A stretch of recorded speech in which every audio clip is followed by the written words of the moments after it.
എല്ലാവർക്കും ശ്രീമാത്രേ നമഃ. ഇന്ന് നമുക്ക് രണ്ടാമത്തെ ശ്ലോകത്തിലേക്ക് കടക്കാം. വളരെ ഓരോ ശ്ലോകങ്ങളും നമുക്കറിയാം ഓരോ മന്ത്രങ്ങളായിട്ടാണ് ഇതിൽ പറയുന്നത്. രണ്ടാമത്തെ ശ്ലോകം കവിത്വവാരാശി നിശാകരാഭ്യാം ദൗർഭാഗ്യദാവാം ബുധമാലികാഭ്യാം ദൂരീകൃതാനമ്ര വിപത്തിദാഭ്യാം നമോ നമഃ ശ്രീ ഗുരുപാദുകാഭ്യാം നമോ നമഃ ശ്രീ ഗുരുപാദുകാഭ്യാം. നമ്മുടെ ഈ ഭാരതീയ സംസ്കാരത്തില് സനാതന ധർമ്മത്തില് ഈശ്വരന് ഗുരുവിന്റെ മുകളിലാണ് സ്ഥാനം കൽപ്പിച്ചിട്ടുള്ളത്. എന്താ അത്? ഈശ്വരനെ കാണിച്ചു തരുന്ന ആളാണ് ഗുരു, അല്ലെ? ഈശ്വരനും ഗുരുവും ഒന്നിച്ച് പ്രത്യക്ഷപ്പെട്ടാല് ആരെ നമ്മൾ ആദ്യം നമസ്കരിക്കും എന്ന് മഹത്തുക്കൾ പറഞ്ഞു വെച്ചിട്ടുണ്ട്. ആദ്യം ഗുരുവിനെ നമസ്കരിക്കുമെങ്കിലേ ഈശ്വരൻ തൃപ്തനാവുകയുള്ളൂ, അല്ലെ?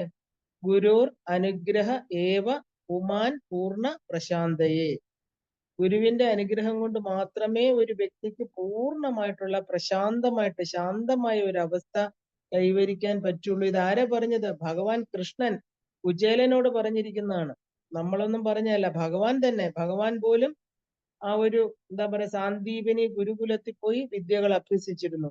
അദ്ദേഹം എന്താ പറയാ കുചേലനോട് പറയാണ്, ഗുരുർ അനുഗ്രഹമേവ, ഗുരുവിന്റെ അനുഗ്രഹം കൊണ്ട് മാത്രമാണ് ഉമാൻ ഒരു മനുഷ്യൻ പൂർണ്ണ പ്രശാന്തയെ.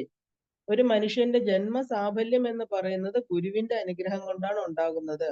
ആ ഗുരുവിനെ പൂജിക്കുന്നത് പോലെ ശുശ്രൂഷിക്കുന്നത് പോലെ എനിക്ക് വേറെ ഒന്നുമില്ല എന്ന് ഭഗവാൻ പറയുന്നു. എനിക്ക് ജപങ്ങളോ തപങ്ങളോ യജ്ഞദാനങ്ങളോ വ്രതങ്ങളോ സാധനകളോ ഒന്നും വേണ്ട. എന്നെ പ്രീതിപ്പെടുത്താനുള്ള എളുപ്പമാർഗം എന്താണ്? ഗുരുവിലൂടെയാണ്. ഗുരുപൂജയിലൂടെയാണ് ഞാൻ പ്രീതിപ്പെടാൻ എളുപ്പമാർഗം, എന്നെ പ്രീതിപ്പെടുത്താൻ എളുപ്പമാർഗം വേറൊരു പൂജയിലൂടെയും സാധ്യമല്ല എന്ന് ഭഗവാൻ ആവർത്തിച്ച് പറഞ്ഞിട്ടുണ്ട്. അതുകൊണ്ട് തന്നെ ഭാരതീയ സംസ്കാരം ഗുരുസങ്കല്പത്തിൽ അധിഷ്ഠിതമാണ്. ഏത് വിദ്യ പഠിക്കുമ്പോഴും അതാതിൽ നിപുണന്മാരായിരിക്കണം ഗുരുക്കന്മാരുടെ അടുത്ത് നമ്മൾ അവരുടെ സഹായം തേടണം, അറിയണം. എന്നാലേ നമുക്ക് മുമ്പോട്ട് പോകാൻ പറ്റുള്ളൂ, ഇല്ലേ? അപ്പോൾ വളരെയധികം സൂക്ഷ്മമായിരിക്കുന്ന ആധ്യാത്മിക വിദ്യയുടെ കാര്യം നമുക്ക് പറയാനില്ല. മെറ്റീരിയലി പോലും നമ്മൾ ഇന്ന് ഏത് വിദ്യക്കും നമ്മൾ ടീച്ചേഴ്സ്, ആചാര്യന്മാരെന്ന് പറയും. അവര് പഠിപ്പിച്ചെങ്കിലേ നമുക്ക് മനസ്സിലാവുള്ളൂ, അല്ലെ? അതെങ്ങനെ പ്രയോഗിക്കണം, അതിന്റെ സാങ്കേതിക വശങ്ങൾ എന്തൊക്കെയാണ്, അതിന്റെ തിയറി പ്രാക്ടിക്കൽ എല്ലാം നമുക്ക് ഒരാൾ പറഞ്ഞു തരണം. അപ്പൊ പിന്നെ ഈ ഈശ്വരനെ അറിയുക എന്ന് പറയുന്ന ഈ ആധ്യാത്മിക വിദ്യ എന്ന് പറഞ്ഞാൽ എന്താ? വളരെയധികം സൂക്ഷ്മമാണ്, അല്ലെ?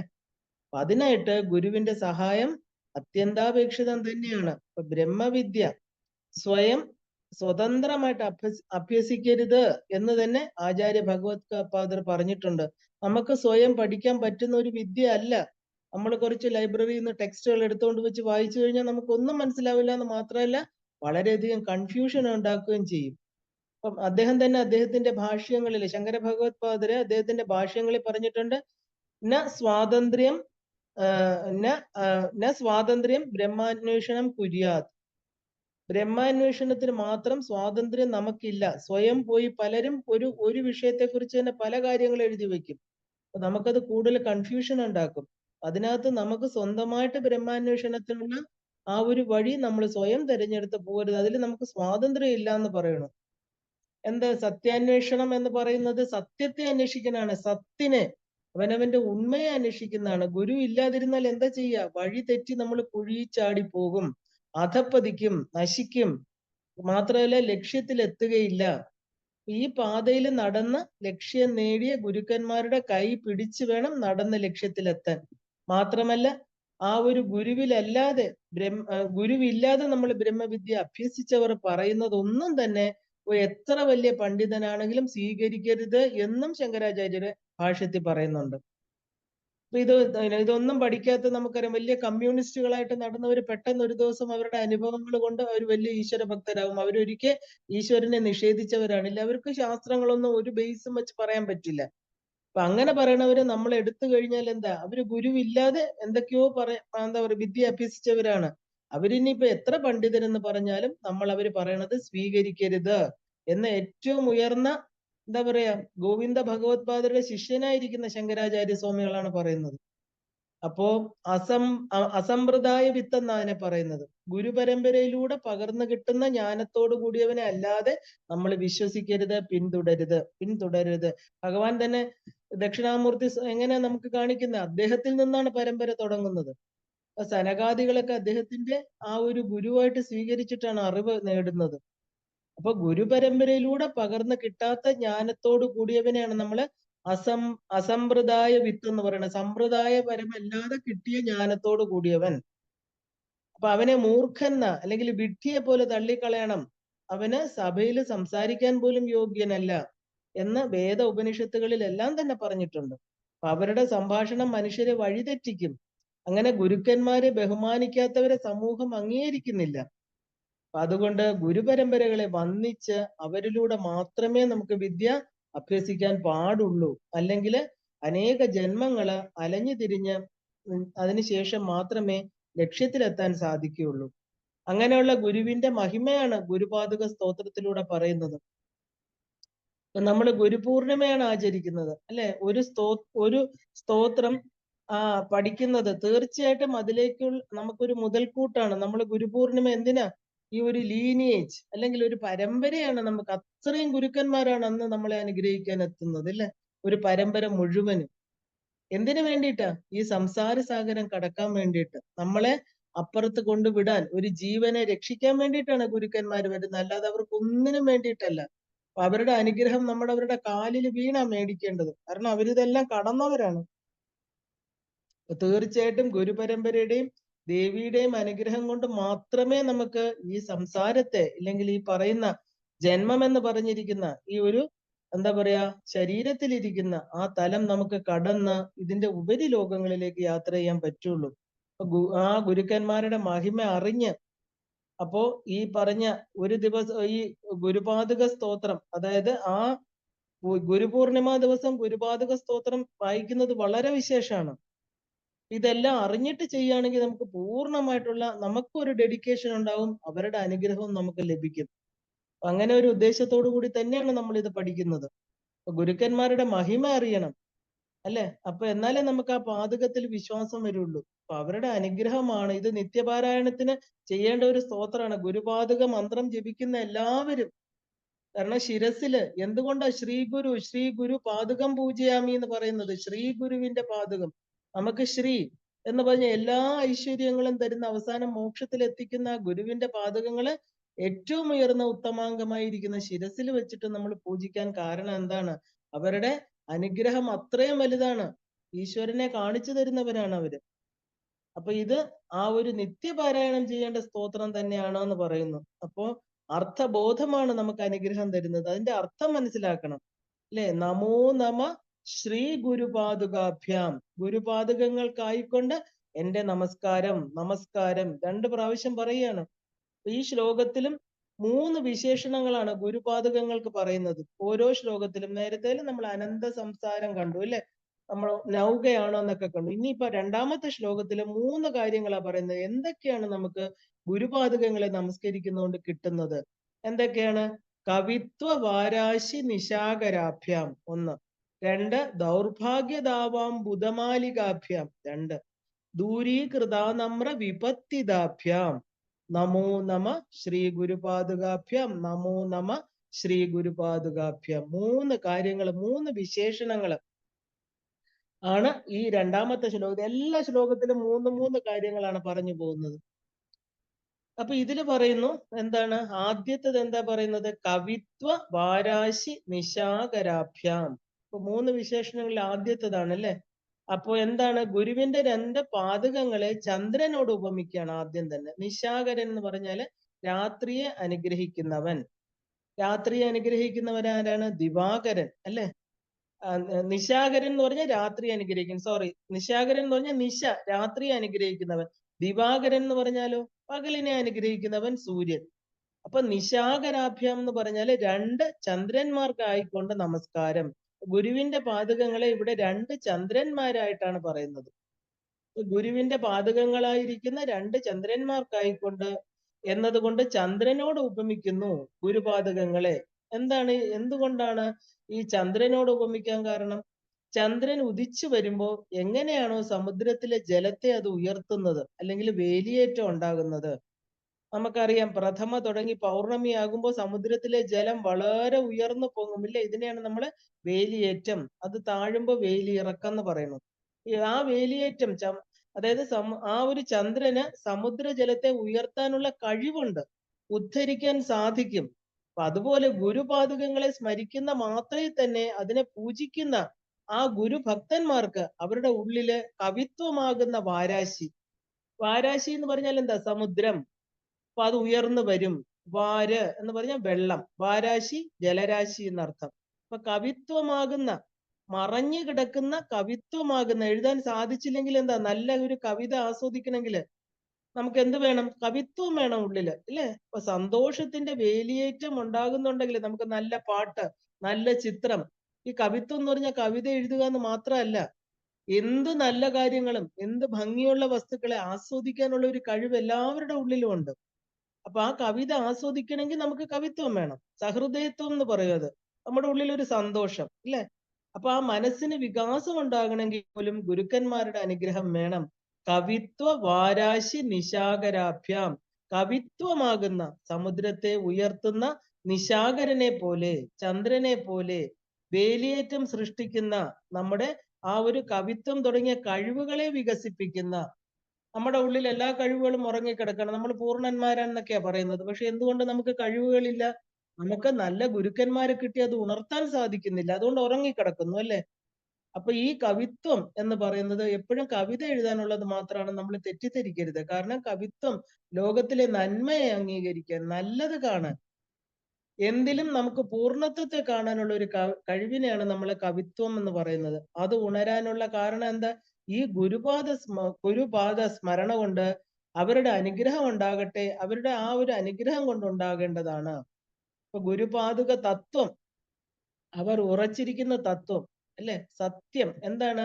ആ ഒരു ബ്രഹ്മതത്വത്തില്, ജ്ഞാനത്തില് നമ്മുടെ മനസ്സിനെ ഉറപ്പിക്കാൻ സാധ്യമാകട്ടെ. ആ ജ്ഞാനത്തെ തന്നെയാണ് നമ്മൾ ഗുരുപാദുകമായിട്ട് നമ്മൾ ആരാധിക്കുന്നത്. അപ്പോ നമ്മുടെ മനസ്സ് എന്തായിട്ട് മാറും? ആ എല്ലാ കഴിവുകളും ഉറങ്ങിക്കിടക്കുന്ന ഒരു സൂര്യൻ, ഒരു ചന്ദ്രൻ ഉദിക്കുമ്പോൾ എങ്ങനെയാണോ കടലിൽ വേലിയേറ്റം ഉണ്ടാകുന്നത്, അതുപോലെ നമ്മുടെ ആ ഒരു കഴിവുകളും എല്ലാം ഉണ്ടായിട്ടും ഉറങ്ങിക്കിടക്കുന്ന കഴിവുകളെ ഗുരുവിന്റെ അനുഗ്രഹം കൊണ്ട് ഉണർത്തി, അത് വേലിയേറ്റം പോലെ ഉയർന്നു പൊങ്ങി നമ്മുടെ ആ മനസ്സിന്റെ വികാസം സംഭവിക്കാൻ ഗുരുവിന്റെ അനുഗ്രഹം കൊണ്ട് സാധിക്കുന്നു. പിന്നെ എന്താ? ദൗർഭാഗ്യദാവാം ബുധമാലികാഭ്യാം. ഇവിടെ ഗുരുപാദുകങ്ങളെ അംബുക മാലികയുമായിട്ടാണ് ഉപമിച്ചിരിക്കുന്നത്. എന്താണ്? അംബുദാദി, അംബു ദദാദി, അതാണ് അംബുദം. എന്താ അംബുദം? അംബു എന്ന് പറഞ്ഞാൽ ജലം, അത് തരുന്നത് മേഘം. ഇപ്പൊ നീരദം, ജലദം, വാരിദം, ഇതൊക്കെ തന്നെ നമുക്ക് അതിന്റെ പര്യായപദമാണ്. മേഘത്തിന്റെ, ജലദം എല്ലാം ഈ വെള്ളത്തിന്റെ പര്യായതാണ്. ദം എന്ന് പറഞ്ഞാൽ ദാനം ചെയ്യുന്നത്. അപ്പോ മേഘമാലിക, മേഘനിരകള്. ഗുരുപാദുകങ്ങൾ എന്താ? രണ്ട് മേഘക്കൂട്ടങ്ങളാണെന്ന് പറയുന്നു. എങ്ങനെയുള്ള മേഘക്കൂട്ടങ്ങള്? ദൗർഭാഗ്യദാവാം ബുധമാലികാഭ്യാം. നമ്മുടെ ജീവിതത്തിൽ ഉണ്ടാകുന്ന ദുരിതങ്ങള്, നമ്മള് ജന്മജന്മാന്തരങ്ങളിൽ ചെയ്ത ദുഷ്കൃതങ്ങള്, പാപങ്ങളുടെ ഫലമായിട്ട് ഇപ്പോ വന്നു ചേരുന്ന ദുരിത പരമ്പരകള്, ഓരോ ക്ലേശങ്ങള്, കഷ്ടനഷ്ടങ്ങള്, രോഗഭീതികള്, അല്ലെ? ആ ഒരു ദുരിത പരമ്പരകള് ഒരു ദാവം എന്ന് പറഞ്ഞാൽ എന്താ? കാട്ടുതീ. ഒരു കാട്ടുതീ പോലെ നമ്മളെ നീറി നീറി ആക്രമിച്ചുകൊണ്ടേയിരിക്കണു. അപ്പൊ ഈ താപങ്ങൾക്ക് ഗുരുപാദുകങ്ങള് അംബുദമാലികയായി പെരുമഴയായിട്ട് വന്ന് അമൃതവർഷം പൊഴിച്ച് നമ്മളെ കാട്ടുതീയിൽ നിന്ന് രക്ഷിക്കുന്നു, അല്ലെ? ഒരു കാട്ടുതീ അണയ്ക്കാൻ ഒരു ഫയർഫോഴ്സിൽ ചെറിയൊരു വണ്ടിയിൽ വന്ന് വെള്ളം നനച്ച കാട്ടുതീ അണയോ? ഇല്ല. കാട്ടുതീ എന്ന് പറഞ്ഞാൽ എന്താ? ചെറിയ ഒന്നിൽ തുടങ്ങി വലുത് അതിഭയങ്കരമായിരിക്കുന്ന കാട്ടുതീ. മനുഷ്യരാൽ അത് ഹോസ് വെച്ചൊന്നും അണയ്ക്കാൻ പറ്റില്ല. എന്താ വേണ്ടേ? പിന്നെ ഈശ്വരാനുഗ്രഹത്തിന് പെരുമഴ പെയ്യണം ആകാശത്തുനിന്ന്, അല്ലെ? ആ ഈശ്വരാനുഗ്രഹമാണ് അവിടെ ആകാശത്തുനിന്ന് വർഷിക്കുന്നത്, മഴ. അതുപോലെ എന്റെ ജീവിതത്തിൽ വന്ന ദൗർഭാഗ്യങ്ങളാകുന്ന കാട്ടുതീ ഓരോന്നും ഇങ്ങനെ വന്നുകൊണ്ടേയിരിക്കുന്നു, അല്ലെ? ഒന്നിനു പിറകെ ഒന്നായിട്ട്. എനിക്കത് പിടിച്ചു നിൽക്കാൻ പറ്റുന്നില്ല, അതെന്നെ നീറി നീറി നീറ്റിക്കൊണ്ടേയിരിക്കണു. അപ്പോ എന്താണ് ഗുരുവിന്റെ പാദുകങ്ങൾ എനിക്ക് തരുന്നത്? ആ തീ അണയ്ക്കുന്ന മഴമേഘങ്ങളായിട്ട് എന്റെ ഗുരുവിന്റെ പാദുകങ്ങൾ, ആ പാദുകങ്ങളെ ആശ്രയിച്ചാല്, ആ പാദുകങ്ങളെ ഞാൻ സ്മരിച്ചാല്, ദുഃഖത്തോടെ എന്റെ ഗുരുവിനോട് എന്റെ ദുഃഖങ്ങൾ പറഞ്ഞാല് എന്താ, ആ ഒരു ദൗർഭാഗ്യ പരമ്പരകള് നഷ്ടമായിട്ട് തീരും. അല്ലെ? ഇതുവരെ എന്താ, ഇന്നലെ വരെ ക്ലേശത്തിലാണ് ഞാൻ കഴിഞ്ഞത്. ഇന്ന് എനിക്ക് ഗുരുവിനെ കിട്ടി, ഞാനിപ്പോ എന്താ ആനന്ദമായിട്ടിരിക്കുന്നെങ്കിൽ അതിന് കാരണം എന്റെ ഗുരുനാഥന്റെ അനുഗ്രഹമാണ് എന്ന് നമ്മൾ തിരിച്ചറിയണം. കാരണം ഗുരു എന്ന് പറഞ്ഞ ഒരു വ്യക്തിയല്ല, അവിടെ അനേക വ്യക്തികൾ ചേർന്ന പരമ്പരയാണ് ഗുരു പരമ്പര എന്ന് പറയുന്നത്. അപ്പൊ നമുക്കത് തിരിച്ചറിഞ്ഞവരാണ് ശങ്കര ഭഗവത്പാദർ. അദ്ദേഹം പറയണു, എന്റെ ജീവിതം അതീവ ദുഃഖകരമായിരുന്നു, അല്ലെ? എന്നെ കാട്ടുതീ പോലെ നീറ്റിയ എന്റെ പ്രശ്നങ്ങള്, എന്റെ ആ ഭയങ്ങള് എല്ലാം എന്താണ്, ഈ പാതുകങ്ങള് ഒരു മഴമേഘം പോലെ വന്ന്, രണ്ട് മഴമേഘങ്ങളെ പോലെ വന്ന് ആ ഒരു പെരുമഴയായിട്ട് വർഷിച്ച് അതെല്ലാം ഇല്ലാതാക്കുന്നു. അത് എന്റെ ഗുരുനാഥന്റെ അനുഗ്രഹമാണ്. അത് ഞാൻ തിരിച്ചറിഞ്ഞു, നിങ്ങളും തിരിച്ചറിയണം എന്നാണ് പറയുന്നത്. അപ്പൊ പ്രതികൂല സാഹചര്യത്തിൽ തളരാതെ ഉറച്ചു നിൽക്കാൻ ഗുരുക്കന്മാര് നമുക്ക് തന്നിട്ടുള്ള അറിവ് മാത്രമാണ് നമ്മളെ സഹായിക്കുന്നത്. കാരണം അറിവിൽ മാത്രമേ നമ്മുടെ മനസ്സിനെ നമുക്ക് സ്ട്രോങ് ആയിട്ട് നിർത്താൻ പറ്റുള്ളൂ. കാരണം മനസ്സ് ആണ് പെട്ടെന്ന് തളരുന്നത്, ശരീരം അല്ല. നമ്മൾ തോന്നും തളർന്നു വീണു എന്ന് പറയുമ്പോ എന്താ തളരുന്നത്? മനസ്സാ തളരുന്നത്.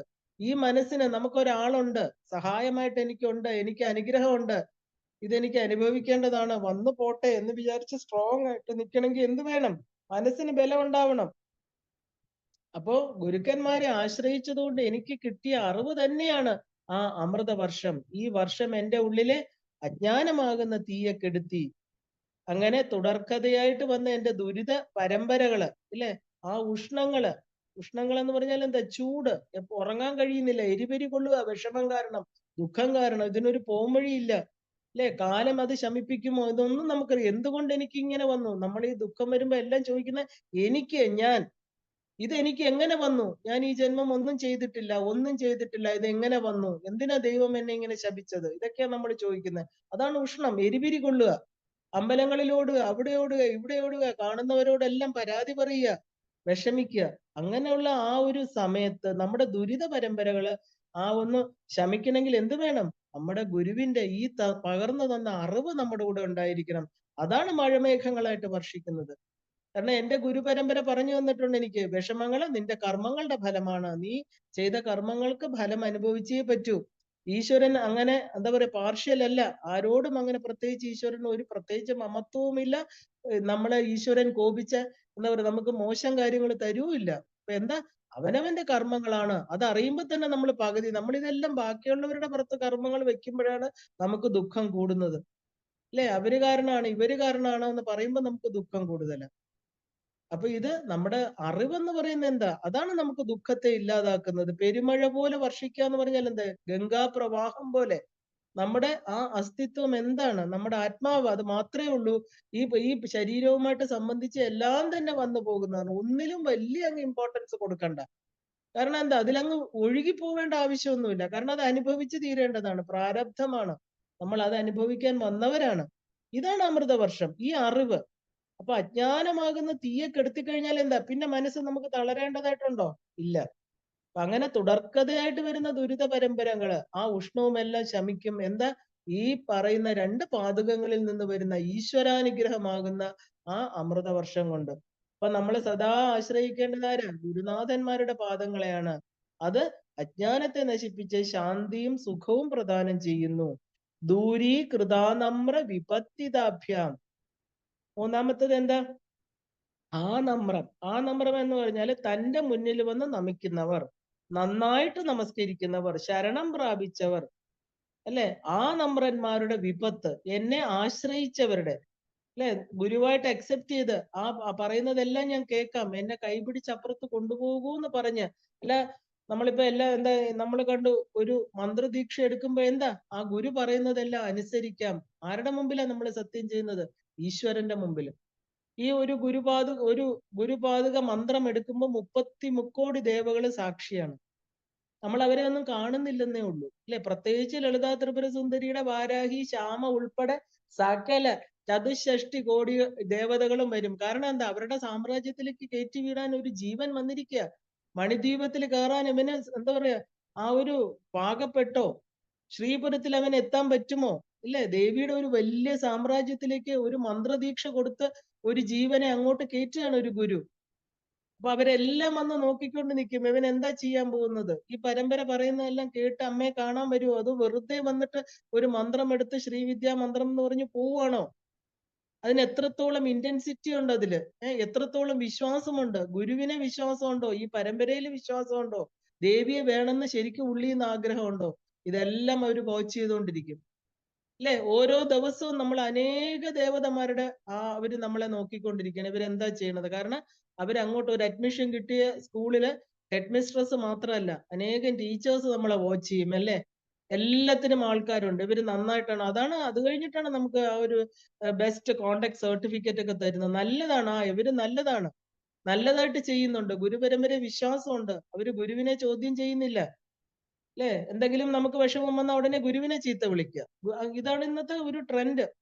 എന്ത് അവനവൻ ചെയ്യുന്ന കുറ്റം അവനവൻ അക്സെപ്റ്റ് ചെയ്യാൻ പറ്റില്ല. അതെല്ലാം ഗുരുവിന്റെ തലയെ കൊണ്ടുവയ്ക്കും. ശ്രീചക്രം കൊണ്ട് എന്താ പറയാ, ദേവിയെ ഉപേക്ഷിക്കും. എല്ലാം നമ്മുടെ ആ ഒരു എടുത്തുചാട്ടം. അത് അവര് ഈ പാകപ്പെടാത്തത് കൊണ്ടാണ്. അവർ ഒരു പരമ്പരക്കാരാണെങ്കിൽ നമ്മൾ ഒരുപാട് ബുദ്ധിമുട്ടാണ്. എളുപ്പമല്ല.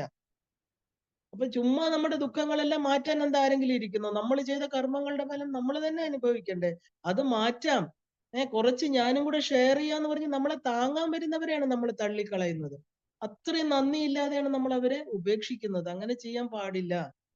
കാരണം ഇതൊരു സത്യവാങ്മൂലം എന്ന് പറയുന്നത് നമ്മൾ ഈ ശരീരം വിട്ടു പോകുന്ന ഒരു ലോകത്തെ ആൾക്കാരാണ് നമ്മളെ വാച്ച് ചെയ്തുകൊണ്ടിരിക്കുന്നത്. നമ്മൾ എപ്പോഴും അത് ശ്രദ്ധിക്കണം. നമ്മൾ വിചാരിക്കും, എനിക്ക് ഇത്രേ പറ്റുള്ളൂ, ഞാൻ ഇത്രയും ചെയ്യുന്നില്ല എന്നൊക്കെ പറഞ്ഞ് നിസാരമായിട്ട് തള്ളാം. ഇതിനൊക്കെ ഒരു ഉത്തരം നമ്മള് ശരീരം പോയി കഴിയുമ്പോൾ ഒരാളുടെ പലരോട് മുമ്പിൽ പറയേണ്ടി വരും. എന്തിനാ പിന്നെ സ്വീകരിച്ചത്? അതിനൊരു ഉത്തരം നമ്മൾ തന്നെ പറയണം. അത് ഉത്തരം കണ്ടിട്ട് വേണം. നമ്മൾ ചുമ്മാ ചെന്ന് ഒരു MBBS പഠിക്കാൻ പോയി കഴിഞ്ഞാൽ MBBS പഠിക്കണം. ഒരു ഡോക്ടർ ആവണം, നന്നായിട്ട് ചികിത്സിക്കണം. ഇല്ലേ? ഇല്ലെങ്കിൽ ഡോക്ടർ ആവരുത്. ഒരാളുടെ ജീവൻ വെച്ചിട്ടാ കളിക്കുന്നത്. അതുപോലെ നമ്മൾ എന്തില് കയറിയാലും ഈശ്വരനെ മനസ്സിലാക്കാനാണെങ്കിൽ ഒരു ദേവതയെ ചുമ്മാ വിളിച്ചുകൊണ്ടൊന്ന് കളിക്കാൻ പറ്റുമോ നമ്മുടെ ഉള്ളിലിരുന്ന്? അതും പ്രപഞ്ചേശ്വരിയായിരിക്കുന്ന ജഗദംബികയെ. അപ്പൊ അതിനൊക്കെ മഹാപാപങ്ങളാണ്. നമ്മൾ ആ ഒരു എപ്പോഴും കെട്ടപ്പെട്ട് നിൽക്കണം നമ്മൾ. നമ്മൾ ക്വസ്റ്റ്യൻ ചെയ്യാൻ നമ്മൾ ആരുമല്ല. നമ്മുടെ ഗുരുക്കന്മാർ എന്ത് പറയുന്നു അത് കേട്ട് മുമ്പോട്ട് പോവുക. ആദ്യമൊക്കെ ചിലതിലൊക്കെ വിഷമം ഉണ്ടാവും. അതൊക്കെ എന്താ? നമ്മളെ നന്നാക്കണം. നമുക്ക് എവിടെയൊക്കെയാണോ കുരുങ്ങി നിൽക്കുന്നത്, നമ്മുടെ സാരിയൊക്കെ കുരുങ്ങി കഴിഞ്ഞാൽ അവിടെ കുനിഞ്ഞു നിന്ന് ആ സാരി ആണിന്ന് എടുത്തു മാറ്റും നമ്മൾ, ഇല്ലേ? ഇല്ലെങ്കിൽ അവിടെ കീറിപ്പോവും. എന്താ ഈ മാറ്റങ്ങൾ വരുത്തണം നമ്മൾ. മാറ്റങ്ങൾ വരുത്തുന്നതാണ് നമുക്ക് വഴക്കായിട്ട് തോന്നുന്നത്. അതെല്ലാം നമ്മൾ മാറ്റി മുമ്പോട്ട് പോയില്ലെങ്കിൽ ഒരു കാലം ഗുരുക്കന്മാരുടെ കയ്യിൽ പിടിച്ചാലും അവിടെ എത്താൻ പോകുന്നില്ല. അതിന്റെ ഇടയ്ക്ക് പല പല ഡിസ്റ്റർബൻസ് വരും. പലരുടെ അഭിപ്രായം കേൾക്കും. ഇല്ലേ? അപ്പൊ ഇത് വേണോ? ഇത് എന്നെ കൊണ്ട് ചെയ്യാൻ പറ്റുമോ? കാണുന്നവരോടൊക്കെ ഞാൻ എന്തൊക്കെയാ ചെയ്യുന്നത്? ഇതൊന്നും പറയാൻ പാടില്ല. ഇത് ചെയ്യാൻ പറ്റുമോ എന്ന് അവര് ചോദിച്ചു കഴിഞ്ഞാൽ ഉടനെ നമ്മൾ ഡിപ്രസ്ഡ് ആയി. അല്ലെ? എന്തൊക്കെ ചെയ്യാൻ പറ്റും? ഒരു സ്പൂണേ ഉള്ളെങ്കിലും ചെയ്യാൻ നോക്കുക.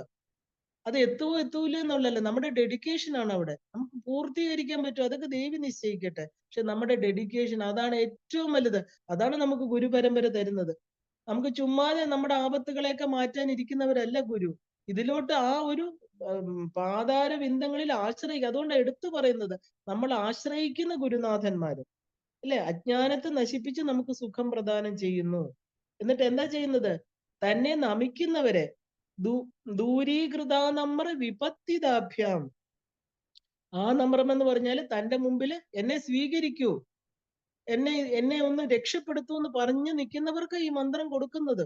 പക്ഷെ കിട്ടിക്കഴിയുമ്പോഴോ അങ്ങനെ വന്ന് നമിച്ചവരുടെ ആ ശരണം പ്രാപിച്ചവരുടെ വിപത്ത് എന്ന് പറഞ്ഞാൽ ആപത്തുകള്, തതി നിരകള് ആ ഒരു പരമ്പരകള്, ആപത്തിന്റെ പരമ്പരകളെ ദൂരീകൃതമാക്കുന്നു. അതാണ് ദൂരീകൃതാനമ്ര വിപത്തിതാഭ്യാം. അപ്പോ ഗുരുനാഥൻ എന്താ ചെയ്യുന്നത്? ഗുരുനാഥന്റെ പാദങ്ങളെ ആശ്രയിച്ചു കഴിഞ്ഞാൽ ആശ്രയിക്കുന്നവരുടെ ദുരിത പരമ്പരകളെ, വിപത്തുക്കളെ, അതിന്റെ നിരകളെ ദൂരീകരിക്കാൻ ശക്തിയുള്ളതാണ് ഗുരുപാദുകങ്ങൾ. അതുകൊണ്ടാണ് ഗുരുമന്ത്രത്തിന് ഇത്രയും പ്രാധാന്യം. ദൂരീകൃതാനമ്ര വിപത്തിതാഭ്യാം. വന്ന് ശരണാഗതി ചെയ്യുന്ന ശിഷ്യന്മാർക്ക് തന്റെ കരുണയുള്ള നോട്ടവും തന്റെ വാക്കുകളെയും കൊണ്ട് അഭയം കൊടുത്ത് ആശ്വസിപ്പിക്കുന്നു. ഗുരുക്കന്മാരുടെ വാക്കുകള് എന്താണ് വാക്കുകള്? വിഷമിക്കണ്ട, ഭയപ്പെടേണ്ട, അപായം ഒന്നും വരില്ല, അല്ലേ?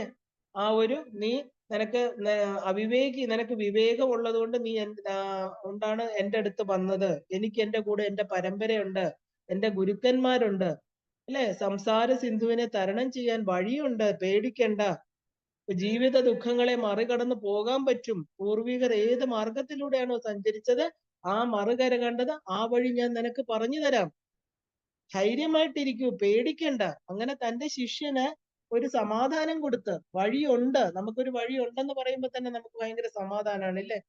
വിഷമിക്കണ്ട എന്ന് പറഞ്ഞ് ആശ്വസിപ്പിച്ച് വഴികൾ പറഞ്ഞു കൊടുക്കുന്നത് നമ്മുടെ ഗുരുക്കന്മാരാണ്. അപ്പൊ ഈ ആചാര്യ ഭഗവത് പാദര് വിവേക ചൂടാമണിയിൽ എങ്ങനെയാണ് ഒരു ഗുരു ശിഷ്യനെ ആശ്വസിപ്പിക്കേണ്ടതെന്ന് പറഞ്ഞു വെച്ചിട്ടുണ്ട്. അതിനെയാണ് നമ്മൾ ഗുരുകടാക്ഷം എന്ന് പറയുന്നത്. കാരണം ഈ പറഞ്ഞതെല്ലാം തന്നെ എന്താ, വിവേക ചൂടാമണിയിലെ വാക്കുകളാണ് ഞാൻ പറഞ്ഞത്. ഈ ഗുരുകടാക്ഷം തന്നെ നമ്മളെ അനുഗ്രഹിക്കും. എന്തെന്നില്ലാത്ത ഒരു ശാന്തിയും ഒരു സുരക്ഷിതത്വവും നമുക്ക് അനുഭവപ്പെടും. അവരുടെ നോട്ടം പോലും നമ്മുടെ പാപങ്ങളെ നശിപ്പിക്കുന്നതാണ്. ഗുരുക്കന്മാരുടെ അനുഗ്രഹം അത് അനുഭവിച്ച് തന്നെ അറിയണം. അത് ഗുരുപാദുകങ്ങളെ വണങ്ങിയാല് വീണ്ടും വീണ്ടും അങ്ങനെയുള്ള ഗുരുപാദുകം ഒരാളിട്ട ചെരുപ്പെന്നല്ല, എല്ലാ ഗുരുക്കന്മാരുടെയും പാദുകങ്ങളെ റെപ്രസെന്റ് ചെയ്യുന്നതാണ് ഗുരുപാദുകങ്ങള്. ആ 2 ചെരുപ്പുകള്. അത് ഏത് ഗുരു എന്ന് പറഞ്ഞാൽ നമുക്ക് അതാണ്, ആ പാദുകങ്ങളാണ് നമ്മൾ സ്മരിക്കുന്നത്, അല്ലെ? ആ ഗുരുപാദുകങ്ങൾക്കായിക്കൊണ്ട് വീണ്ടും വീണ്ടും നമസ്കാരം. ഇപ്പൊ ഗുരുപാദുകങ്ങള് നമ്മൾ ഓർമ്മിപ്പിക്കുന്ന എന്താ? ശരിക്കും ആബ്സെൻസ് ഓഫ് ഈഗോ, അല്ലെ? നമ്മുടെ ഈഗോ ഇല്ലായ്മ, നമ്മുടെ ആ ഒരു വിദ്വേഷമില്ലായ്മ, നമ്മുടെ ഇഷ്ടാനിഷ്ടങ്ങള്, നമ്മളെപ്പോഴും നമുക്ക് ഇതാണ് ഇഷ്ടം, ഇല്ലേ? ലൈക്സ് ആൻഡ് ഡിസ്ലൈക്സ് എന്ന് പറയും. എനിക്ക് ഇത് ഇഷ്ടം, അത് ഇഷ്ടമല്ല. അങ്ങനെ നമുക്ക് ഇതെല്ലാത്തിനെയും മാറ്റി നമുക്ക് വൈരാഗ്യം എന്ന് പറയുന്ന തലത്തിലേക്ക് നമ്മളെ കൊണ്ടുപോകും. വാസനകളാണ് ജീവിതത്തിൽ നമുക്ക് ഏറ്റവും ദുഃഖങ്ങൾ തരുന്നത്, അല്ലെ? അതുകൊണ്ടാണ് നമുക്ക് ഈ ഇഷ്ടാനിഷ്ടങ്ങൾ ഉണ്ടാകുന്നത്. ഇഷ്ടമുള്ളത് നമ്മളെ വിട്ടുപോകും, അല്ലെ? ഇല്ലെങ്കിൽ അത് ദൂരെ ആയിരിക്കും. ഇഷ്ടമില്ലാത്തതായിരിക്കും എപ്പോഴും നമ്മുടെ കൂടെ ഉണ്ടായിരിക്കുക. അങ്ങനെ നമ്മൾ ഏതിലെങ്കിലും ഇഷ്ടം വെച്ചു കഴിഞ്ഞാൽ എന്താ ചെയ്യുക? അത് പെട്ടെന്ന് നമ്മളെ വിട്ടുപോകും. ഇതൊക്കെ നമുക്ക് ഒരു പ്രപഞ്ച സത്യങ്ങളാണ്. അപ്പൊ ഇത് നമ്മൾ വിധി എന്നൊക്കെ പറയും, അല്ലെ? എനിക്ക് ഭയങ്കര ഇഷ്ടമായിട്ട് ഞങ്ങള് കല്യാണം കഴിഞ്ഞു, ഭയങ്കര സ്നേഹമായിരുന്നു. പക്ഷെ ഒരു 40 വയസ്സിൽ വിട്ടുപോയി. ജീവിതം മൊത്തം പോയി എന്ന് പറഞ്ഞിട്ട് എന്താ കാര്യം? നമുക്ക് ഇഷ്ടമെന്ന് തോന്നുന്നത്, പക്ഷെ ചിലപ്പോ 50 വയസ്സിൽ ഇല്ലെങ്കിൽ 30 വയസ്സിൽ പോയാള് 80 വയസ്സ് വരെ ഇരിക്കുമ്പോ ഇയാളാവണമെന്നില്ല. നമ്മൾ കുറച്ച് അനുഭവങ്ങൾ വെച്ച് പറയുന്നു, അത് പോയി, എനിക്ക് ഭയങ്കര നഷ്ടമാണ്, ഭാര്യ അല്ലെങ്കിൽ ഭർത്താവ് അല്ലെങ്കിൽ കുട്ടികള്. ഇതൊക്കെ നമ്മൾ കുറച്ച് സമയത്തേക്ക് ഇഷ്ടാനിഷ്ടങ്ങൾ എന്ന് പറഞ്ഞ് വെച്ചിരിക്കുന്ന മുഴുവനും ഒരു ടെമ്പററി ആണ്, ഒന്നും പെർമനന്റ് അല്ല. ഈ പറഞ്ഞവരെ തന്നെ കുറച്ചു കാലം കഴിയുമ്പോൾ നമ്മൾ പറയും ഭയങ്കരമായിരുന്നു, അല്ലെ? അപ്പൊ നമ്മുടെ വാക്കുകളൊന്നും നമ്മുടെ അനുഭവങ്ങളെ ബേസ് ചെയ്തിട്ടാണ് നമ്മൾ പറയുന്നത്. ചുമ്മാ വിധി എന്റെ വിധിയാണ്, ഞാനിത് അനുഭവിക്കുകയാണ്, ഇങ്ങനെയൊന്നും പറയേണ്ട ഒരാവശ്യമില്ല. കാരണം കർമ്മങ്ങൾക്കനുസരിച്ച് മാത്രം. വിധി എന്ന് പറഞ്ഞാൽ എന്താ? പ്രപഞ്ചത്തിന്റെ നിയമമാണ്. അത് നമ്മൾ ഉണ്ടാക്കിയതാണോ? അല്ല, അത് ഈശ്വരൻ ഉണ്ടാക്കി വെച്ചിരിക്കുന്നതാണ്. അവിടെ നമുക്ക് വിധി എന്ന് പറഞ്ഞാൽ ആരെ പഴിക്കും? ഈശ്വരനെയോ? അവനവനെ തന്നെ പഴിക്കുക. കാരണം എന്താ? ഇതിൽ നിന്നൊക്കെ നമ്മൾ മനസ്സിലാക്കേണ്ടത്, ഒന്നിനോടും നമ്മൾ അറ്റാച്ച്മെന്റ് വെച്ചത് കൊണ്ടാണല്ലോ ഇത്രയും ദുഃഖത്തിൽ പോയത്. ഇത്രയും അറ്റാച്ച്മെന്റ് വെക്കണ്ട, എല്ലാത്തിനോടും കുറച്ച് ഡിറ്റാച്ച്ഡ് ആയിട്ടിരിക്കും. ഇതിനെയാണ് നമ്മൾ വിവേകം, അതുകൊണ്ടുള്ള വൈരാഗ്യം എന്ന് പറയുന്നത്. അപ്പൊ അതുകൊണ്ട് ഗുരുപാദുക ധ്യാനം അല്ലെങ്കിൽ വ്രതങ്ങള്, ജപങ്ങള് എല്ലാം കൊണ്ട് നമുക്ക് ഈ രാഗദ്വേഷങ്ങളെ നിയന്ത്രിച്ചാല് അവയുടെ അടിമത്തത്തിൽ നിന്ന് നമുക്ക് രക്ഷപ്പെടാൻ സാധിക്കും, ഉറപ്പാണ്, അല്ലെ? അത് രക്ഷ നേടിയില്ലെങ്കിൽ നമുക്ക് വലിയ ബുദ്ധിമുട്ടാണ്. മാത്രമല്ല എല്ലാറ്റിലും ആ ഒരു ദോഷാനുദർശനം, അല്ലെ? നമ്മളെല്ലാത്തിലും ദുഃഖങ്ങളും ദോഷങ്ങളും മാത്രമാണ്. See the painful side of the pleasure എന്ന് പറയാറുണ്ട്. അപ്പൊ എന്താ? എല്ലാത്തിനും 2 വശങ്ങളുണ്ട്. അപ്പൊ അങ്ങനെ പാദുക സ്മരണം കൊണ്ട് നമുക്ക് വാസനാക്ഷയം വന്നാലേ ഈ ശരീരബോധത്തില് നിന്ന് നമുക്ക് ഉയരാൻ പറ്റുള്ളൂ. അപ്പൊ ഗുരുവിന്റെ പാദുകം എന്താ നമുക്ക് തരുന്നത്? ശിഷ്യന്റെ മനസ്സില് പൂർണ്ണ ചന്ദ്രന്റെ ദർശനം, ആ ഒരു കടൽ തിരകൾ ഉയർന്നു വരുന്ന പോലെ ഉറങ്ങിക്കിടക്കുന്ന കവിത്വത്തെ ഉണർത്തുന്നു. ശരിക്കും പറഞ്ഞാല് ആ എന്താ പറയാ, നമ്മുടെ ഒരു മനസ്സ് ഗുരുവിന്റെ പാദങ്ങളിൽ സറണ്ടർ ചെയ്ത് കഴിഞ്ഞാല് ആ ഒരു എന്താ പറയാ, at the lotus feet of guru എന്നാ പറയുന്നത്. അപ്പൊ ആ ഈശ്വരന്റെ അനുഗ്രഹം, the higher flows through that. അപ്പൊ ശരിക്കും പറഞ്ഞാല് ഈശ്വരൻ പ്രവർത്തിക്കും ഗുരുവിലൂടെ. നമുക്ക് അനുഗ്രഹമായിട്ട്, അനുഗ്രഹത്തിന്റെ മഴയായിട്ട് നമ്മുടെ ദുഃഖങ്ങളില് ആ കാട്ടുതീയില് വെന്തുരുകുമ്പോ അനുഗ്രഹ വർഷമായിട്ട് ഗുരുവിന്റെ അനുഗ്രഹം എന്ന് നമ്മൾ വിചാരിക്കുന്നത് ഗുരുവിലൂടെ വരുന്ന ഈശ്വരന്റെ അനുഗ്രഹം തന്നെയാണ്. അല്ലാതെ നമുക്ക് വേറെ വഴിയില്ല കിട്ടാൻ, അല്ലെ? ശങ്കരാചാര്യ സ്വാമികളുടെ ശിഷ്യനായിരുന്നു, അല്ലെ? തോടകാചാര്യർ. അദ്ദേഹം ഒരു വളരെ പ്രസിദ്ധമായ കഥ നിങ്ങൾ കേട്ടിട്ടുണ്ടാവും. അദ്ദേഹത്തിന്റെ ശിഷ്യനായിരുന്നു. എങ്കിലും അവിടെ എന്താ പറയാ, എല്ലാവരും വലിയ വലിയ വീടുകളിൽ നിന്ന് വന്നു. ഇദ്ദേഹം ഈ തോടകാചാര്യര് മാത്രം എന്താണ് കുറച്ച് പാവപ്പെട്ട കുടുംബത്തിൽ നിന്ന് വന്നാണ്. അദ്ദേഹത്തിനാണ് ഏറ്റവും കൂടുതൽ ഇത് പഠിക്കണം എന്ന് ആഗ്രഹം. പക്ഷെ ഗുരുവിനെ സെർവ് ചെയ്യുക, ഗുരുവിന് എന്തൊക്കെ ചെയ്യാൻ പറ്റും, എല്ലാരും പുള്ളി ഒരുപോലെയാണ് കണ്ടത്. അങ്ങനെ ആശ്രമത്തിലെ എല്ലാ ജോലികളും ഒരു വേലക്കാരനെ പോലെ ഒന്നും പങ്കുവയ്ക്കാൻ ആരെങ്കിലും വന്ന് ചെയ്താൽ ചെയ്യും, ആരോടും ആവശ്യപ്പെടില്ല. രാവിലെ എണീറ്റ വൈകുന്നേരം വരെ എല്ലാ ജോലികളും, ഗുരുവിന്റെ വസ്ത്രം അലക്കുക, ഗുരുവിന് പാചകം ചെയ്യുക, പാത്രങ്ങൾ കഴുകുക, ഇങ്ങനെ പുള്ളിക്ക് ഇതൊന്നും സത്സംഗങ്ങൾ അറ്റൻഡ് ചെയ്യാൻ പോലും സമയമില്ല. എല്ലാ ജോലികളും ചെയ്തുകൊണ്ടിരിക്കുക. അതിൽ ഒരു പരാതിയില്ല. വളരെ സന്തോഷത്തോടു കൂടി ഗുരു പറയുന്നതെല്ലാം ശ്രദ്ധിച്ച് പഠിക്കുന്നതിൽ അതീവ ഉത്സുകനായിരുന്നു. പക്ഷെ സമയം വളരെ കുറച്ചേ കിട്ടാവൂ. ജോലിയുടെ ഇടയിൽ കേൾക്കുന്നതാണ്, പറയുന്നതല്ല. അവിടെ ഇരുന്ന് ഇങ്ങനെ അദ്ദേഹം പറയുമ്പോഴത്തേക്ക് ശങ്കരാചാര്യ സ്വാമികൾ ആശ്രമത്തിൽ ഇരുന്ന് പഠിപ്പിക്കുമ്പോൾ ദൂരെ നിന്ന് പലതും കേൾക്കും. കേൾക്കുന്നതെല്ലാം എന്താ പറയാ, പൂർണ്ണമായിട്ട് ഉള്ളിലെടുക്കും. അപ്പൊ തന്റെ ജോലികളെല്ലാം തീർത്ത ശേഷം ദൂരെ മാറി വന്ന് ശ്രദ്ധയോടെ കേട്ടോണ്ടിരിക്കും. ഇതാണ് ഇദ്ദേഹം ചെയ്യുന്നത്. ഒരു ദിവസം തന്റെ ശിഷ്യന്മാരെല്ലാം തന്നെ പഠനത്തിനായിട്ട് വന്നിരിക്കുകയാണ്. ക്ലാസ് തുടങ്ങാൻ സമയമായി. അപ്പൊ അദ്ദേഹം വന്നു, ക്ലാസ് തുടങ്ങുന്നില്ല. അദ്ദേഹം ആരെയാണ് കാത്തിരിക്കുന്നത്? ഒരു ജോലിക്കാരനെ കാത്തിരിക്കണമെന്ന് ആർക്കും പറയാൻ പറ്റില്ല. അപ്പൊ ഇവരെല്ലാം എന്താ ഉയർന്ന ശിഷ്യന്മാരാണ്, ഇവർക്കെല്ലാം ബുദ്ധി വികസിച്ചു, ഇവരെന്താ വലിയ കൂടിയ ശിഷ്യന്മാരായിട്ട് വന്നിരിക്കുകയാണ്. പക്ഷെ ഇദ്ദേഹം ക്ലാസ് തുടങ്ങാതിരിക്കുന്നു. അപ്പൊ എല്ലാരും അങ്ങോട്ടും ഇങ്ങോട്ടും നോക്കി. ശിഷ്യന്മാർക്ക് വിഷമമായി. എന്താണ്, ഒരു ബ്രഹ്മജിജ്ഞാസ ഉണർന്ന ശിഷ്യരാണ് ഞങ്ങളെല്ലാം.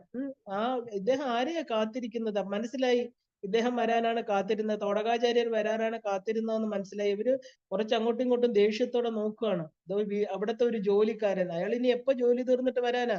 നമ്മളിതാ കൃത്യസമയത്തിന് പഠിക്കാൻ വന്നിരിക്കണു, അല്ലെ?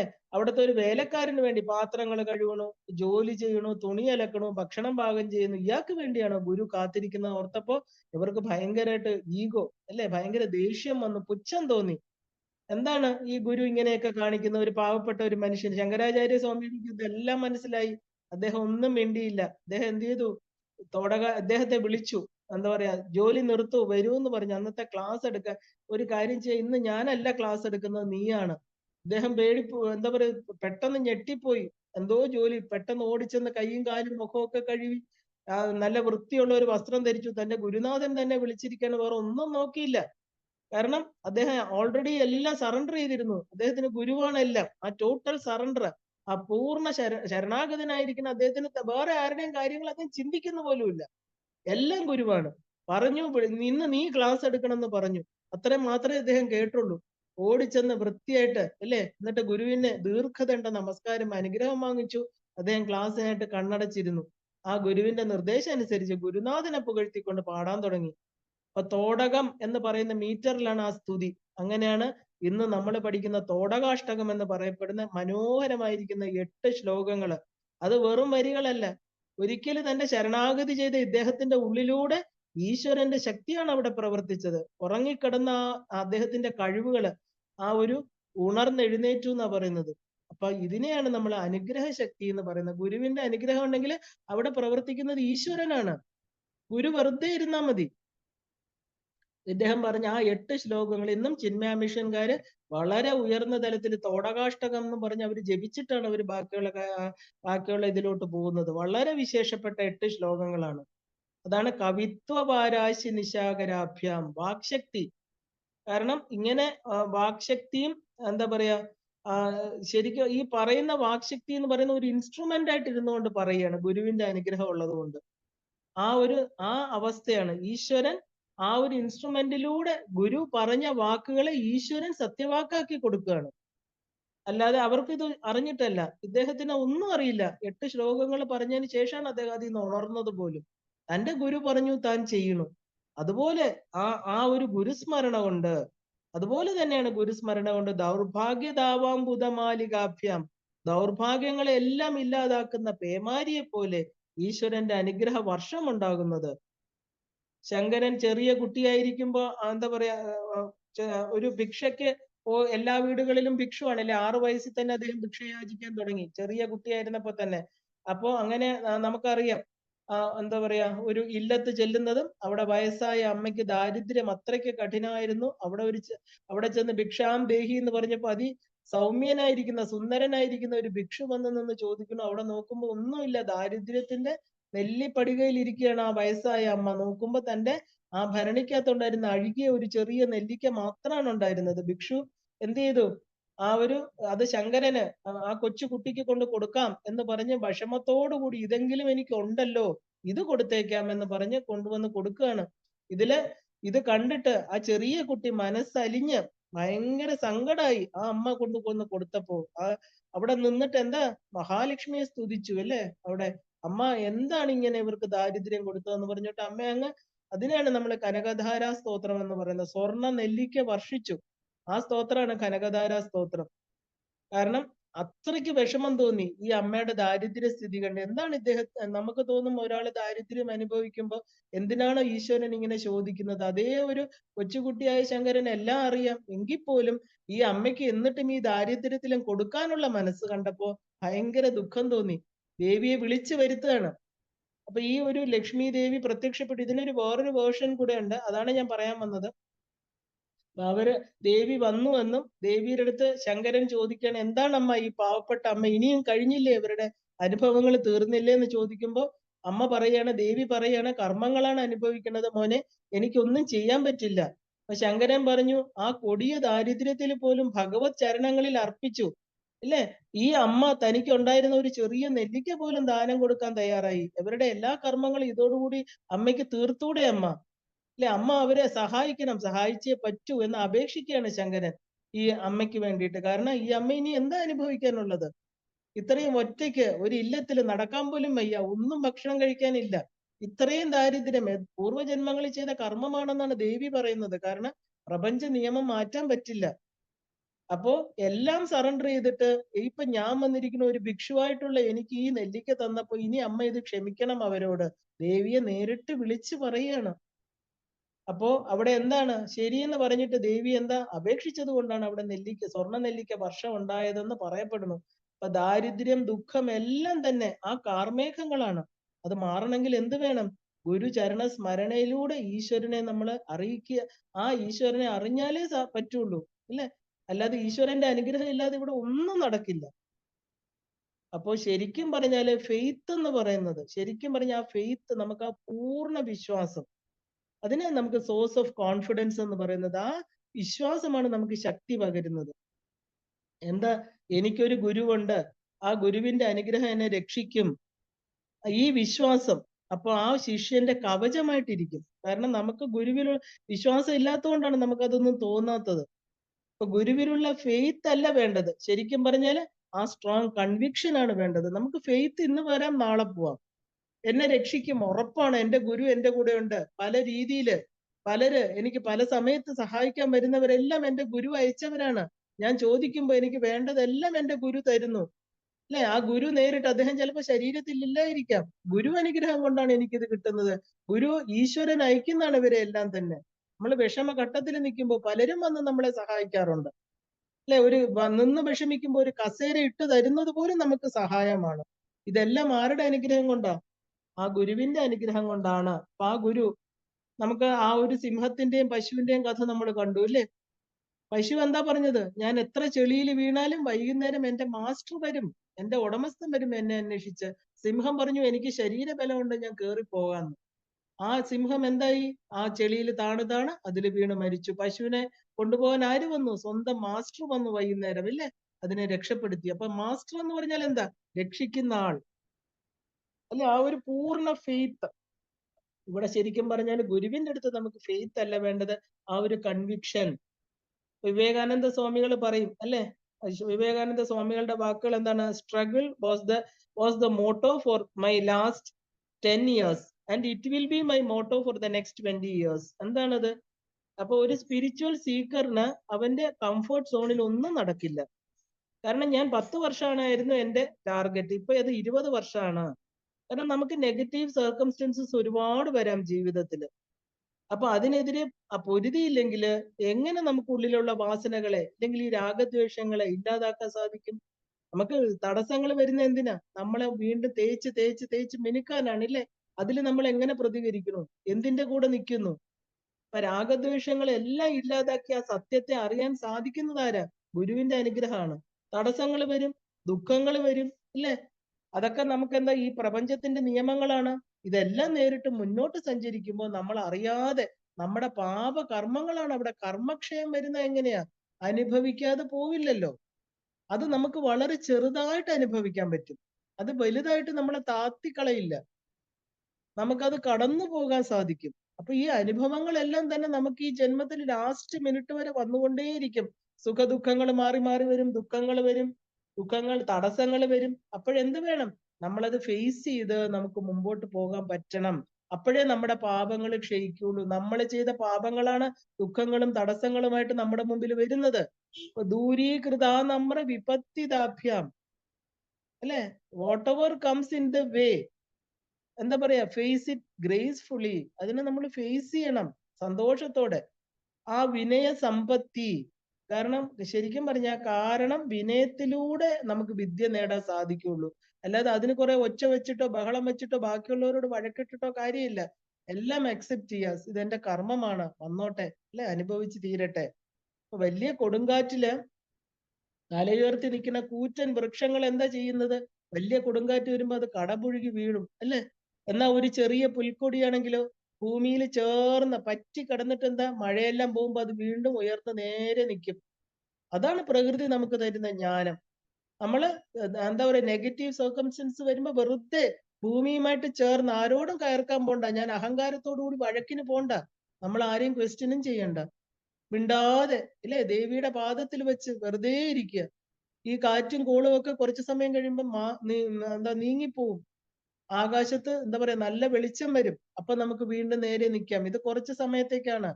ഭഗവാൻ എത്രയോ പ്രാവശ്യം പറയുന്നുണ്ട്, ആഗമോ പായിനോ, വന്നു പോകുന്ന ദുഃഖങ്ങളിൽ വീണു പോവരുതേ, അത് ശരീര സംബന്ധിയാണ്. അപ്പൊ ഇതാണ് നമുക്ക് പ്രകൃതി തരുന്ന ജ്ഞാനം. ഇപ്പൊ ജീവിതത്തിൽ വരുന്നതിനെ നമ്മൾ അക്സെപ്റ്റ് ചെയ്യുക. 3 രീതിയിൽ ചെയ്യാം നമുക്ക്. എങ്ങനെ? എല്ലാം തന്റെ കർമ്മഫലങ്ങളാണ്, അല്ലെ?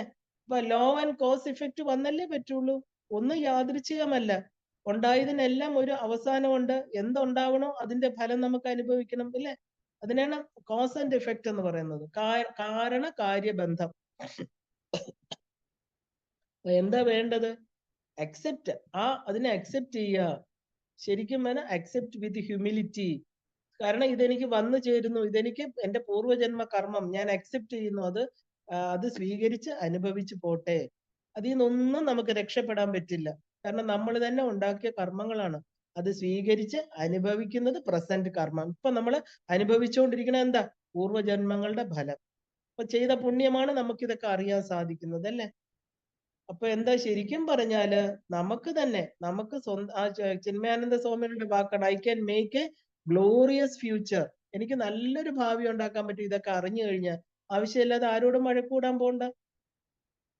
അദ്ദേഹം പറയാറ്, ചിന്മയാനന്ദ സ്വാമികളുടെ വാക്കാണ് ഇത്. കാരണം ഇത്രയും ഗുരുപാദക സ്തോത്രത്തിനൊക്കെ ഇത്രയും പ്രാധാന്യം കൊടുത്ത് പഠിപ്പിക്കുന്ന ചിന്മയ മിഷനാണ്.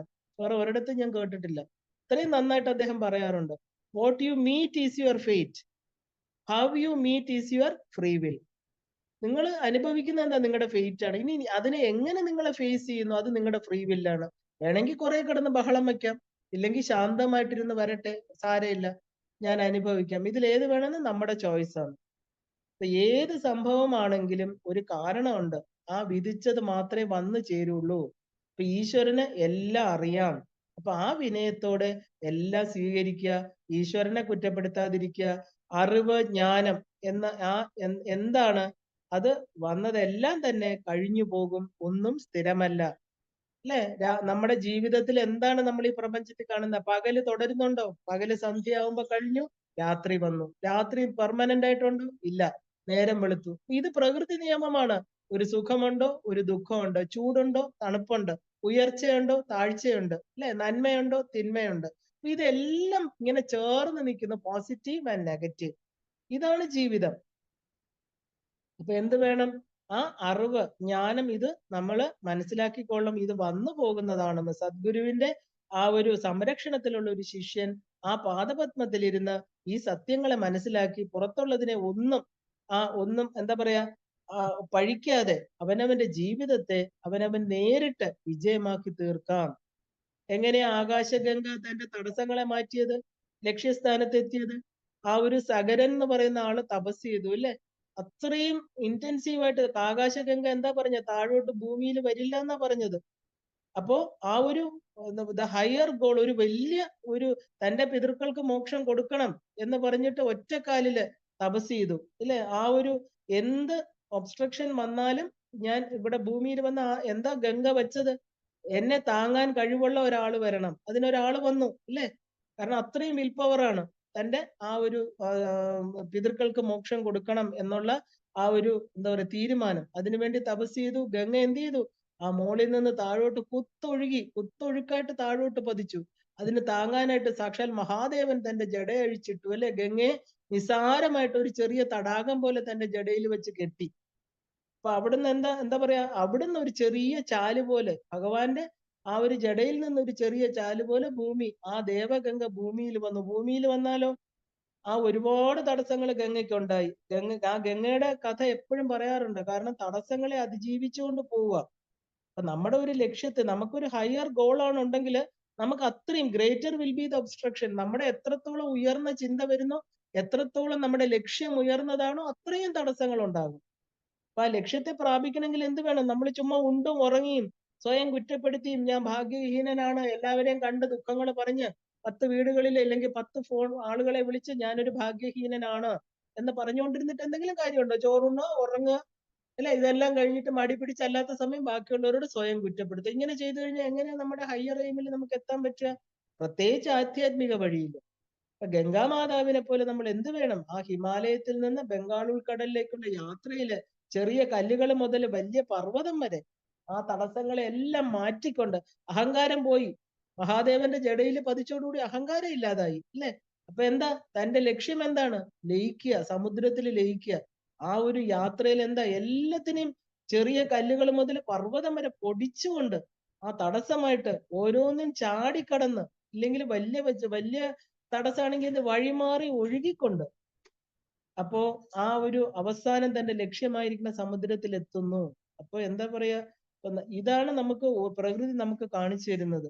നവഗ്രഹങ്ങളോ പരിസ്ഥിതികളോ മറ്റുള്ളവരോ അല്ല നമ്മുടെ വിജയത്തെ നിശ്ചയിക്കുന്നത്. നമ്മൾ മനസ്സിലാക്കണം. നമ്മൾ ഓരോന്നിലും ഒരുങ്ങിയിരിക്കണം അല്ലെ? നമുക്കിപ്പോ ശനിദോഷമാണ്, ഗ്രഹദോഷമാണ് അല്ലെ? ഇന്ന് എനിക്ക് പരിസ്ഥിതി അനുകൂലമല്ല, ഒരാൾ എൻ്റെ അടുത്ത് വെറുതെ വഴക്കൂടി, ഞാൻ ഇന്ന് ഡിപ്രസ്ഡ് ആണ്.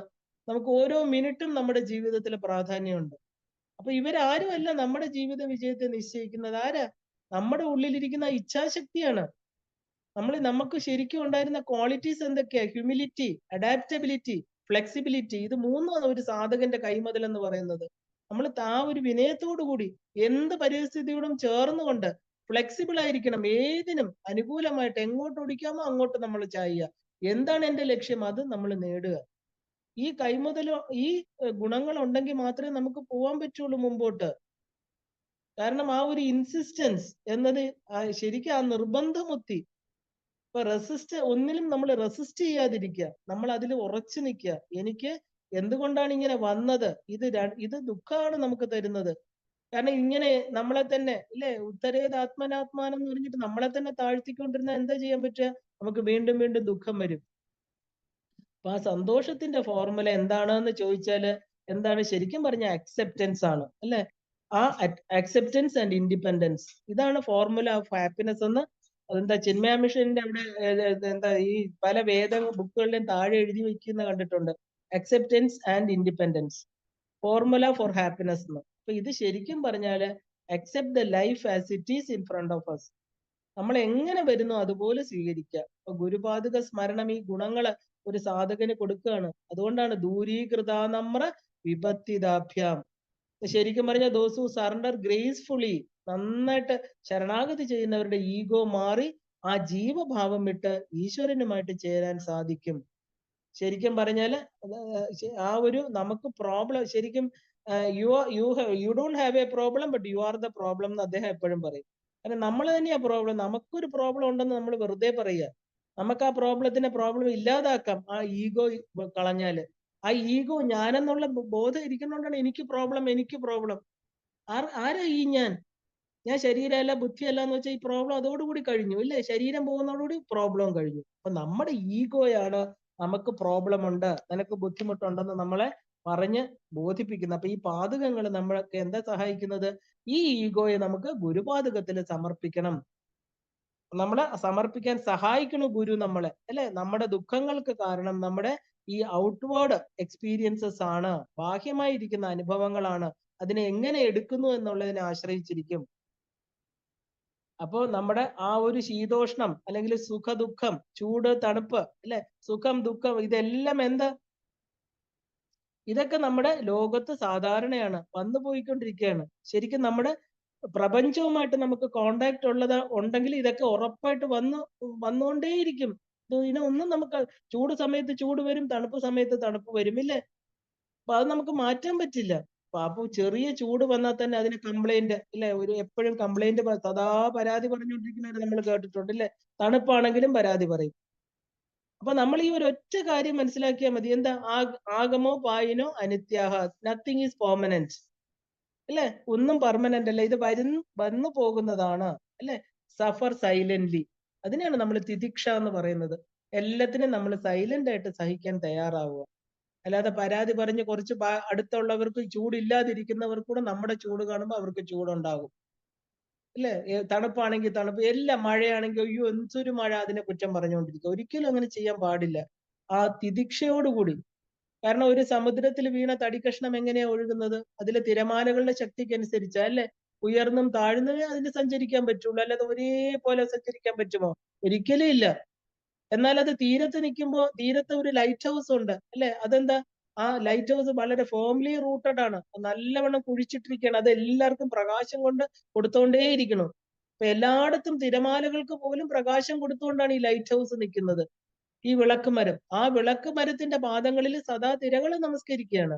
കാരണം എന്താ? അത് ഉയർച്ചയ്ക്കും താഴ്ചയ്ക്കും അപ്പുറമാണ്, ഉയർന്നു നിൽക്കുക. നമ്മൾ ഈ താഴ്ന്ന നിലത്തിൽ നിൽക്കുമ്പോഴാണ് നമുക്കിങ്ങനെ എന്താ പറയാ ഒരു ഉയർച്ചയും താഴ്ചയും നമുക്ക് അനുഭവപ്പെടുന്നു. ഇതിനൊക്കെ മേളിൽ പോണം, അതൊക്കെ വന്നു പൊക്കോട്ടെ, നമ്മൾ അതിൽ വീണു പോവരുത്. കാരണം ഉയർച്ചയ്ക്കും താഴ്ചയ്ക്കും അപ്പുറത്താണ് ഈശ്വരൻ ഇരിക്കുന്നത്. ഇതൊക്കെ ശരീരത്തിന്റെ തലമാണ്. ഒരു സാധകൻ തന്റെ മനസ്സ് ഗുരുപാതകത്തിൽ ഉറപ്പിച്ചു നിർത്തിയാൽ അതുപോലെ സദാ ദ്വൈതങ്ങളില് ആടി ഉലയാതെ ആ ഈശ്വരനിൽ തന്നെ നമുക്ക് ഉറച്ചു നിൽക്കും. അപ്പൊ അതുപോലെ ഈഗോ അപ്രത്യക്ഷമായിട്ട് വിനയാന്യതനായിട്ട് തീരുന്നു. കുരുക്ഷേത്രത്തിന്റെ യുദ്ധത്തിനെത്തിയ അർജുനൻ എന്താ? മമതാ ബന്ധത്തിന് കുരുങ്ങി എന്തൊക്കെയോ വിളമ്പിക്കൊണ്ടിരുന്നപ്പോ ഭഗവാൻ എന്തെങ്കിലും പറഞ്ഞോ? ഒന്നും പറഞ്ഞില്ല. ഭഗവാൻ നിശബ്ദനായിട്ട് നിന്നു. എപ്പോഴാണോ അദ്ദേഹത്തിനെ ഗുരുവായി കണ്ട് ശിഷ്യത്വം സ്വീകരിക്കാൻ പറഞ്ഞത്, എന്താ പറഞ്ഞത് അർജുനൻ? ഭഗവാൻ ഒന്നും മിണ്ടാതെ നിൽക്കാണ്ട് പറഞ്ഞു, കാലിച്ചെന്ന് നമസ്കരിച്ചിട്ട് പറഞ്ഞു, ക്ഷാഹിമാം പ്രപന്നം, അല്ലയോ ഭഗവാനെ, അങ്ങന്റെ ഗുരുവാണ്, എന്നെ ഏറ്റെടുക്കൂ, എന്നെ ശിഷ്യനായിട്ട് എടുക്കൂ. അദ്ദേഹത്തെ ഗുരുവായിട്ട് കണ്ട് ശിഷ്യത്വം സ്വീകരിച്ചപ്പോ എന്തായി? പൂർണ്ണ ശരണാഗതി കൊടുത്തു. പിന്നെ ഭഗവാൻ ഏറ്റെടുത്തു, അല്ലെ? പിന്നെ യോഗത്തെ ചെയ്യാനുള്ള മാർഗത്തെ പറഞ്ഞു കൊടുത്തു. 18 യോഗം പറഞ്ഞു കൊടുത്തു അദ്ദേഹം. അതുപോലെ നമ്മൾ വാമനന്റെ ശക്തി അറിയാതെ മഹാബലി ത്രിവിക്രമനായിരിക്കുന്ന ഭഗവാനെ കണ്ട് തന്റെ ശിരസ് കാണിച്ചു കൊടുക്കുകയാണ് ചെയ്തത്. വാമനൻ ചെറുതാണ്, അല്ലെ? ഒരു കൊച്ചുകുട്ടിയാണ്, ഞാനാണ് വലുത് എന്ന് വിചാരിച്ചു. അപ്പൊ അദ്ദേഹം എന്തായി? ത്രിവിക്രമനായിട്ട് മാറിയപ്പോ മുട്ടുകുത്തി നിന്നിട്ട് തന്റെ ശിരസ് കാണിക്കുകയാണ്. അപ്പൊ ആ ശിരസ് കാണിച്ചു, തന്റെ ഈഗോ പോയപ്പോ എന്താ? ഭഗവാൻ പാദദീക്ഷയിലൂടെ തന്റെ ശിഷ്യന് ആ സുതലത്തെ കൊടുക്കുകയാണ്, സുതലത്തിലോട്ട് അയക്കുകയാണ്. ഗുരുപാദത്തിൽ മാത്രമാണ് ശിഷ്യന് ഉയരാൻ സാധിക്കുന്നത്. കാരണം ആ ഒരു നിഷ്കാമത, പൂർണ്ണ ആത്മാർത്ഥത, അത് ഉള്ളത് തന്റെ ആ ഒരു ശിഷ്യനോടുള്ള സ്നേഹം. അപ്പൊ ആ ശിഷ്യനെ ഉയർത്തണം. അങ്ങനെയുള്ള ഒരേ ഒരു ആശ്രയസ്ഥാനമാണ് ഗുരുപാദുകങ്ങൾ എന്ന് പറയുന്നത്. അതുകൊണ്ടാണ് നമോ നമ ശ്രീ ഗുരുപാദുകാഭ്യാം, നമോ നമ ശ്രീ ഗുരുപാദുകാഭ്യം എന്ന് 3 പ്രാവശ്യം താപത്രയങ്ങളെ ഇല്ലാതാക്കാൻ പറയണാണ്. നമോ നമ ശ്രീ ഗുരുപാദുകാഭ്യം. ഈ ഗുരുപാദുകങ്ങള് എന്റെ താപത്രയങ്ങളെ ഇല്ലാതാക്കട്ടെ, ആദിഭൗതിക ആദിദൈവിക ആധ്യാത്മിക താപങ്ങളെല്ലാം എന്നെ വിട്ടു പോകട്ടെ, അല്ലെ? അപ്പൊ 2ാമത്തെ ശ്ലോകം നമുക്ക് കുറച്ചുകൂടെ അറിവ് തരികയാണ്. ആദ്യത്തെ ശ്ലോകം പറഞ്ഞു എന്താ? നൗകയാണ്. 2ാമത്തെ ശ്ലോകം നമുക്ക് നമ്മുടെ ദുഃഖങ്ങളെ എല്ലാം തന്നെ, അല്ലെ, മാറ്റാൻ കഴിവുള്ള എന്താണ്?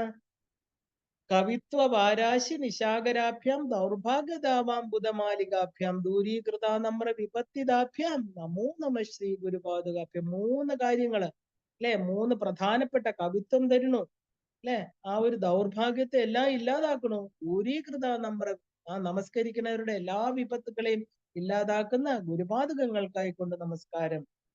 ഇനി 3-ാമത്തെ ശ്ലോകം കൂടെ നമുക്ക് ഇന്ന് നോക്കാം. 3-ാമത്തെ ശ്ലോകം എന്താണ്? നതായയോ ശ്രീപതിതാം സമീയോ കദാചിദപ്യാശു ദരിദ്രവര്യാഃ മൂകാംശവാചസ്പതിതാം ഹിതാഭ്യാം നമോ നമ ശ്രീ ഗുരുപാദുകാഭ്യാം. നമോ നമ ശ്രീ ഗുരുപാദുകാഭ്യാം. ഗുരുവിന്റെ 2 പാദകങ്ങൾക്കായിക്കൊണ്ട് എന്റെ നമസ്കാരം. നമസ്കാരം ഭവിക്കട്ടെ, നമസ്കാരം ഭവിക്കട്ടെ. ഇവിടെ ഏത് 2 പാദകങ്ങള്? ആ നദാഹ യയായോ, ഏത് 2 പാദങ്ങളെ നമസ്കരിച്ച, ഏത് 2 പാദങ്ങളിൽ നമസ്കരിച്ചവർ അവർക്ക് എന്ത് സംഭവിക്കണു അല്ലെ? ഈ 2 പാദങ്ങളിൽ, അതായത് ഈ ഗുരുവിന്റെ പാദങ്ങളിൽ നമസ്കരിച്ചവർ അവർക്ക് എന്താണ് സംഭവിക്കണമെന്ന് പറയാൻ പോവാണ്. ദരിദ്രവര്യാഹ, ദരിദ്രന്മാരായിക്കോട്ടെ, അവര് കഥാചിതപി, എപ്പോഴെങ്കിലും ഏതെങ്കിലും ഒരു സന്ദർഭത്തില്, നതാഹ യയോഹോ, ഈ 2 പാദങ്ങളിൽ നമസ്കരിക്കുന്നുവോ, ആശു, ആശു എന്താ പറയാ, ശ്രീപതിതാം സമീയു, അപ്പോ ശ്രീപതിയുടെ ഭാവങ്ങളായി തീരുന്നു അവര്.